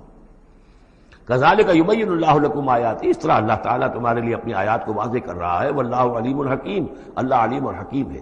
والقواعد من النساء اللاتی لا یرجون نکاحا، اور وہ عورتیں تمہارے میں سے، تمہاری خواتین میں سے کہ جو اب بیٹھ رہی ہوں، یعنی لا یرجون نکاحا، اب وہ نکاح کی امیدوار نہ ہوں، ایک خاص عمر سے گزر چکی ہیں، اب کوئی نکاح وغیرہ کرنے کا سوال نہیں ہے، بیوہ ہیں یا کچھ اور جو بھی معاملہ ہے، لیکن یہ کہ بہرحال اب معمر ہو چکی ہیں، فَلَيْسَ عَلَيْهِنَّ جُنَاحٌ أَن يَضَعْنَ ثِيَابَهُنَّ، تو ان کے اوپر کوئی حرج نہیں ہے کہ وہ جو اپنے اضافی کپڑے ہیں وہ اتار دیا کریں، یعنی بڑی چادر لے کر ہی نکلنا ان کے لیے وہ لازم نہیں ہوگا، یا اگر اپنے گھروں کے اندر بیٹھ کر وہ جو اوڑھنیاں ہیں ان کو مکل مارنے کی جو ان کی پابندی دوسری خواتین پر ہے، اس میں ان کے لیے درد بھی ہو سکتی ہے، اس لیے کہ اب وہ اس عمر سے گزر چکی ہیں۔ والقواعد من النساء اللاتی لا یرجون نکاحا فلیس علیہن جناح ان یضعن ثیابہن غیر متبرجات بزینہ لیکن ان کی نیت یہ نہ ہو کہ وہ اپنی زینت کو وہ ظاہر کریں اور لوگوں کی نگاہوں میں لائیں. نیت کا معاملہ جو ہے وہ دوسرا ہے. وَأَن يَسْتَعْفِفْنَ خَيْرٌ لَهُنَّ، اور اگر وہ اس معاملے میں احتیاط ہی کریں تو بہتر ہے، اس رعایت سے فائدہ نہ اٹھائیں تو بہتر ہے. اس لیے کہ شیطان جو ہے وہ ہر وقت طاق میں لگا رہتا ہے، نہ معلوم کس وقت اس کے دل میں کیا خیال پیدا کر دے. واللہ سمیع علیم، اور اللہ سب کچھ سننے والا اور جاننے والا ہے. لیس علی الاعمی حرج، اب چونکہ یہ جو احکام دیے جا رہے تھے تو اس معاشرے کے اندر ایسا بھی تھا کہ کسی خاندان کے ساتھ کچھ لوگ جو ہیں بیچارے، کوئی لنگڑا ہے، کوئی اندھا ہے، اپنے برادری کا ہے، اپنی رشتہ داروں میں سے، وہ بھی گھر میں رہ رہا ہے، وہ اپنی کوئی آزاد جو معاش اور آزاد جو ہے کوئی معاشرتی حیثیت کا اہل نہیں ہے. تو اب ان کے لیے کیا ہوگا؟ کیا یہ ساری پابندیاں جو ہیں اسی طریقے سے ان کے اوپر بھی پوری طریقے سے عائد کی جائیں گی؟ تو ان کے ضمن میں کہا جا رہا ہے کہ وہ اگر تمہارے گھروں میں رہے تو کوئی حرج نہیں ہے. لیس علی الاعمی حرج، کوئی کسی اندھے کے اوپر کوئی حرج نہیں ہے، کوئی تکلیف نہیں ہے. ولا علی الاعرج حرج، اور نہ ہی کسی لنگڑے پر. ولا علی المریض، اور نہ بیمار پر حرج. ولا علی انفسکم، نہ تمہارے اوپر کوئی اس میں کوئی تنگی ہے. ان تاکلوا من بیوتکم و بیوت آبائکم، کہ تم کھانا کھایا کرو اپنے گھروں سے، اپنے باپوں کے گھروں سے، اور بیوت امہاتکم، یا اپنی ماؤں کے گھروں سے، اور بیوت اخوانکم، اپنے بھائیوں کے گھروں سے، اور بیوت اخواتکم، یا اپنی بہنوں کے گھروں سے، اور بیوت اعمامکم، یا اپنے چچاؤں کے گھروں سے، اور بیوت عماتکم، یا اپنی پھوپھیوں کے گھروں سے، اور بیوت اخوالکم، یا اپنے ماموں کے گھروں سے، اور بیوت خالاتکم، یا اپنی خالاؤں کے گھروں سے، او ما ملکت مفاتحہ، یا یہ کہ جس کی کنجیاں تمہارے ہاتھ میں ہے، کارخانہ ہے، اس کے مالک ہی تم ہو، وہاں جاؤ اور وہاں پر جا کر تم کھانا پینا ہو تو کھاؤ. اور صدیقکم، یا تمہارے اپنے دوست ہیں اس کے گھر سے. لیس علیکم جناح ان تاکلوا، کوئی حرج نہیں ہے تم پر اس میں ان تاکلوا جمیعا، کہ سب مل کر کھاؤ، او اشتاتا، یا علیحدہ علیحدہ کھاؤ. اس کو خامخواہ بعض لوگوں نے عورتوں اور مردوں کے اوپر وہ جو ہے اس کا انطباق کر دیا ہے کہ چاہیں تو عورت اور مرد مل کر کھائیں اور چاہیں تو وہ علیحدہ علیحدہ کھائیں. یہاں مراد یہ ہے کہ بسا اوقات ایسے مواقع پر انتظار میں بڑی دقت ہوتی ہے. جیسے آج کل آپ کو معلوم ہے کہ ولیمہ ہے اور ٹائم دے رکھا ہے 9 بجے کا اور 12 بج رہے ہیں رات کے، لڑکی والے تو آئے نہیں، اس لیے ولیمہ ہو نہیں سکتا، بیٹھے ہوئے لوگ سوکھ رہے ہیں. کیا ضرورت ہے؟ جو آئے ہیں وہ کھائیں اور جائیں. لہذا یہ نہیں ہے کہ سب کے سب جمع ہو کر ہی اور ایک ہی جمعیت ہو تبھی وہ کھائیں، بلکہ یہ کہ اپنی ضرورت کے تحت جیسے بھی ہو، اگر سب مل جل کر بیٹھ کر کھائیں تب بھی کوئی حرج نہیں، اور اگر علیحدہ علیحدہ گروپس کے اندر یہ کھا لیا جائے تب بھی کوئی حرج نہیں. یہ مجلسی احکام جو دیے جا رہے ہیں اس سے مراد یہ نہیں ہے کہ سطر اور حجاب کے احکام بھی یہاں پہ ٹوٹ جائیں گے، اور یہاں پر جو ہے گھریلو جو ہے اگر پارٹیز کوئی تھرو کی گئی ہیں تو اس میں کوئی پردے وردے کی حاجت نہیں ہے، اس میں مرد اور عورتیں جو ہیں وہ مخلوط طور پر شریک ہو جائیں، معاذ اللہ، یہ مراد نہیں. فَإِذَا دَخَلْتُمْ بُيُوتًا فَسَلِّمُوا عَلَىٰ أَنفُسِكُمْ، پھر جب تم گھروں میں داخل ہو تو اپنے آپ پر سلام بھیجا کرو. یعنی انفسکم سے مراد ہے گھر میں رہنے والے جو ہیں وہ تمہارے ہی میں سے ہیں، تمہارے رشتہ دار ہیں، عزیز ہیں، یا تمہارے اپنے گھر میں بھی داخل ہو تو السلام علیکم کہو. تحیۃ من عند اللہ مبارکۃ طیبۃ، یہ دعا ہے اللہ کے پاس سے، اللہ نے تمہیں سکھائی ہے السلام علیکم، اور یہ مبارک بھی ہے اور پاک بھی ہے. کذالک یبین اللہ لکم الآیات لعلکم تعقلون، اسی طرح اللہ تعالیٰ تمہارے لیے اپنی آیات کو واضح کر رہا ہے، کھول کر بیان کر رہا ہے تاکہ تم عقل سے کام لو. اب آخری جو رکوع ہے اس کا، اس سورہ مبارکہ کا، اور اس کی کل 3 آیات ہیں، یہ خالص جماعتی زندگی، وہ جو جہاد اور قتال کے لیے یا کسی اور اجتماعی کام کے لیے حضور جب نکلتے تھے اور اہل ایمان آپ کے ساتھ ہیں، اس وقت کیا صورتحال ہونی چاہیے. انما المؤمنون الذین آمنوا باللہ ورسولہ، مومن تو صرف وہی ہیں جو ایمان لائے اللہ پر، اس کے رسول پر. وَإِذَا كَانَ مَعَهُ عَلَىٰ أَمْرٍ جَامِعٍ، اور جب وہ ہوتے ہیں ان کے ساتھ یعنی رسول کے ساتھ کسی اجتماعی کام کے ضمن میں، لم يذهبوا حتى يستاذنوه، تو وہاں سے جاتے نہیں ہیں جب تک کہ اجازت نہ لے لیں. اب آپ نکلے ہیں کسی کام کے لیے، ایک نفری ہے آپ کے ساتھ، لیکن یہ کہ کوئی کہیں کھسک جائے کوئی کہیں کھسک جائے تو یہ تو صحیح نہیں ہے. وہ تو یہ ہے کہ اب اس اجتماعی نظم کا تقاضا یہ ہے کہ اب جہاں بھی وہاں سے کوئی عذر پیش آ گیا ہے، کوئی ایسی مجبوری ہے، کوئی جانا ہے تو اجازت لے کر جائیں. علی امر جامع لم یذهبوا حتى یستاذنوه، جب تک اذن نہ لے لیں. ان الذين یستاذنونک اولئک الذین یؤمنون باللہ ورسولہ، یقیناً جو اے نبی جو لوگ آپ سے اجازت لیتے ہیں وہی ہیں کہ جو ایمان رکھتے ہیں اللہ پر، اس کے رسول پر. فیستاذنوک، پھر جب وہ آپ سے کوئی اجازت مانگے، رخصت مانگے، لبعض شانہم، اپنی کسی عذر کی وجہ سے، فاذن لمن شئت منہم، تو اجازت دے دیجئے جسے آپ چاہیں. مطلب یہ ہے کہ جو لیڈر ہے، جو اس وقت سپہ سالار ہے، اسے معلوم ہے سچویشن کیسی ہے، میرے پاس پہلے ہی میرے پاس کوئی اضافی نفری ہے جس میں سے میں کسی کو ریلیو کر سکتا ہوں، یا پہلے ہی میرے پاس کم نفری ہے، اس میں کسی اور کی کمی جو ہے وہ اور زیادہ خطرناک ہو جائے گی نتائج کے اعتبار سے۔ لہذا یہ نہیں ہے کہ صاحب میں نے اجازت طلب کی ہے تو مجھے اجازت ملنی چاہیے، یہ نہیں، اجازت کیا ہوئی پھر؟ یہ تو وہی ہے جو تھانے داروں کسی معافی مانگتی ہے، اچھا میں نے تو کچھ نہیں کیا لیکن اگر آپ سمجھتے ہیں کہ میں نے کچھ کیا تو میں معافی مانگتا ہوں۔ یہ تو در حقیقت الٹی دھونس ہے کہ آپ بڑے کمینے آدمی ہیں، میں نے تو کچھ کیا نہیں تھا پھر بھی آپ سمجھ رہے ہیں کہ میں نے کچھ کیا ہے، تو میں اتنا اونچا ہوں کہ پھر بھی میں معافی مانگتا ہوں۔ یہ در حقیقت وہ انداز نہیں ہے۔ اجازت تو طلب کرنی ہے تو یہ ہے کہ اجازت لے کر اجازت ملے، اور یہ اختیار جو ہے پھر اے نبی آپ کو ہے کہ آپ چاہیں تو اجازت دیں۔ فاذن لمن شئت منہم واستغفر لهم اللہ، اور اس پر بھی ان کے لیے استغفار کیجئے اللہ سے، کیونکہ انہوں نے ظاہر بات ہے اپنے کسی ذاتی کام کو زیادہ اہمیت دی ہے اس اجتماعی کام سے۔ یہ اجتماعی کام نبی کا ذاتی نہیں ہے، یہ دین کا کام ہے، اللہ کے دین کا کام ہے۔ دین کو غالب کرنا فرض منصبی اللہ کی طرف سے ہے ان پر، لہذا اس کے لیے تم ان کے ساتھ نکلے ہو۔ لہذا یہاں پر جو ہے اب اگر تم نے اپنے ذاتی کام کو اس دین کے کام سے اہم تر سمجھا ہے تبھی تو یہاں سے رخصت لے کر جا رہے ہو، یہ خود ایک ہلکی بات ہے، گویا کہ تم نے دین کے کام کو کم تر سمجھا ہے اللہ کے کام اپنے کام سے، اور اس کو اہمیت زیادہ دی ہے۔ لہذا استغفار اے نبی ان کے لیے استغفار کیجئے، واستغفر لهم اللہ، اور ان کے لیے استغفار کیجئے، ان اللہ غفور الرحیم، یقیناً اللہ تعالیٰ غفور الرحیم ہے۔ ایک بات البتہ نوٹ کر لیجئے کہ یہ مضمون جب سورہ توبہ میں آیا ہے تو اس سے اگلا قدم ہے، یہ چونکہ ہے سن 6، وہ ہے سن 9، 3 سال میں فرق کیا واقع ہوا؟ ابھی تو فرمایا گیا ہے کہ جو اجازت لے کر جاتا ہے نبی وہ وہی ہے کہ جو واقعی ایمان رکھتا ہے، لیکن وہاں فرمایا گیا جو ایمان رکھتے ہیں وہ اجازت لیتے ہی نہیں۔ وہ جو موقع تھا وہ تھا نفیر عام کا موقع، وہ موقع تھا نہایت ہی سمجھیے ایمرجنسی کا موقع، اس موقع پر اجازت طلب کرنا ہی در حقیقت اس بات کی علامت تھی کہ یہ منافق ہے، لہذا وہاں روکا گیا۔ آپ نے کیوں اجازت دے دی؟ عفا اللہ عنک لما اذنت لهم، کیوں آپ نے اجازت دے دی؟ آپ کی اجازت آپ نہ دیتے تب بھی انہوں نے جانا نہیں تھا، تو ان کا جو نفاق کا پردہ چاک تو ہو جاتا نا، ان کی حقیقت تو کھل جاتی۔ تو یہ وقت کے حوالے سے ہے، اور اس کو درجہ بندی بھی کہہ سکتے ہیں۔ ایک وہ لوگ ہیں جو اس دین کے کام کے لیے اس درجے ہمتن اپنے آپ کو پیش کر چکے ہیں کہ دنیا کے کسی بھی کام کو اس سے اہم تر نہیں سمجھتے، وہ کیسے اجازت طلب کریں گے؟ اس سے نچلا درجہ ہے کہ وہ لوگ ہیں جو دین کے اس کام میں لگے ہوئے ہیں، لیکن کم سے کم نظم کی اتنی پابندی تو کرتے ہیں کہ اگر کہیں انہیں ضرورت پیش آ گئی جانا ہے تو اجازت لے کر جائیں۔ اس سے نیچے وہ لوگ ہیں جو اجازت کے بغیر ہی کھسک گئے تو معلوم ہے ان کا تو سرے سے اس کام سے سرے سے کوئی تعلق ہے ہی نہیں۔ تو درجہ بندی ہے، سیڑھیاں ہیں، اوپر کی سیڑھی کے اعتبار سے درمیانی سیڑھی نیچے ہے، لیکن نیچے والی سیڑھی کے اعتبار سے درمیانی اونچی ہے۔ تو یہ ریلیٹیو معاملہ جو ہے رہے گا کہ ایک وہ لوگ ہیں جو سرے سے اس کا بھی خیال نہیں کرتے کہ اجازت لیں، اجتماع ہے، کوئی اس کی معذرت بھی نہیں کی ہے، نہ بعد میں کی ہے، نہ پہلے کہا ہے کہ میں نہیں آ سکتا، معلوم ہوا کہ انہیں کچھ طرح سے احساس ہی نہیں ہے کہ ہم کسی نظم کے پابند ہیں اور ہماری کوئی ذمہ داری ہے۔ اس سے بہتر کم سے کم وہ لوگ ہیں کہ جو اپنا عذر پیش کر دیتے ہیں، اجازت لے لیتے ہیں۔ لیکن اس سے بھی بہتر اونچا درجہ ہے کہ دنیا کے کسی بھی کام کو دین کے اس کام سے اہم تر مت سمجھو، اللہ تعالیٰ تمہارے کام سنوارے گا، اللہ تعالیٰ تمہاری ذمہ داری قبول کر لے گا، تم اللہ کے کام کے لیے نکلو۔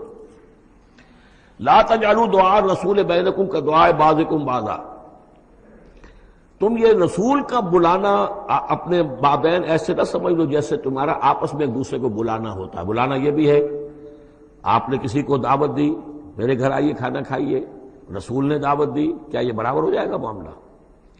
لیکن ایک بلانا یہ ہے کہ رسول پکار رہا ہے تمہیں کہ آؤ اللہ کی راہ میں چلو میرے ساتھ، ایک یہ کہ کوئی عام آدمی آپ کو کہہ رہا بھائی میرا ایک کام ہے، ذرا میرے اس کام کے لیے تھوڑی دیر کے لیے آ جائیے، کچھ مجھے چاہیے، مدد چاہیے، تو زمین و آسمان کا فرق ہو گیا۔ اور تیسرے معنی اس کی یہ بھی ہے کہ دعا سے مراد یہ کہ مخاطب ہونے کا انداز، تم جس طرح ایک دوسرے سے بات کر لیا کرتے ہو ایسے رسول کے ساتھ بات نہ کر لیا کرو، ان کے مقام کو، ان کے ادب کو۔ یہ سورہ حجرات میں جا کر تفصیل سے ہی بات آئے گی۔ لا ترفعوا اصواتکم فوق صوت النبی ولا تجہروا له بالقول کجہر بعضکم لبعض ان تحبط اعمالکم۔ تو یہ تینوں مفہوم اس کے ہیں۔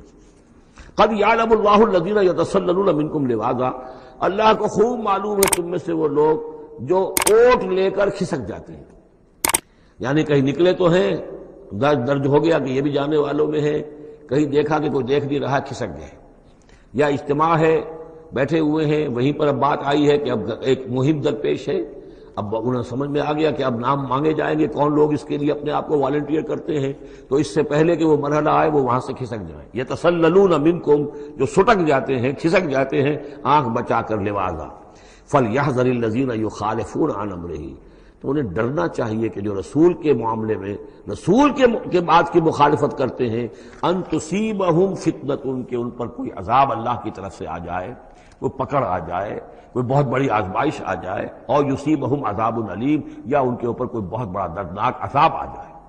الا ان للہ ما فی السماوات والارض، آگاہ ہو جاؤ، یقیناً اللہ ہی کے لیے ہے جو بھی کچھ ہے تمام آسمانوں میں اور جو بھی کچھ ہے زمین میں۔ قد یعلم ما انتم علیہ، اللہ خوب جانتا ہے کہ تم کس مقام پر کھڑے ہو، تمہاری حیثیت کیا ہے، حقیقت کیا ہے، ایمان کتنا ہے، کتنے پانی میں ہو، تمہارے اعمال کیسے ہیں، ما انتم علیہ، جس حال میں تم ہو اللہ خوب جانتا ہے۔ وَيَوْمَ يُرْجَعُونَ إِلَيْهِ، اور جس دن کہ وہ لوٹائے جائیں گے اللہ کی طرف، فَيُنَبِّئُهُم بِمَا عَمِلُوا، تو اللہ تعالیٰ ان کو جتلا دے گا جو کچھ کے عمل انہوں نے کیے ہوں گے۔ واللہ بکل شیء علیم، اور اللہ ہر چیز کا علم رکھنے والا ہے۔ یہاں تیسرا گروپ جو ہے مکی اور مدنی صورتوں کا وہ ختم ہو گیا۔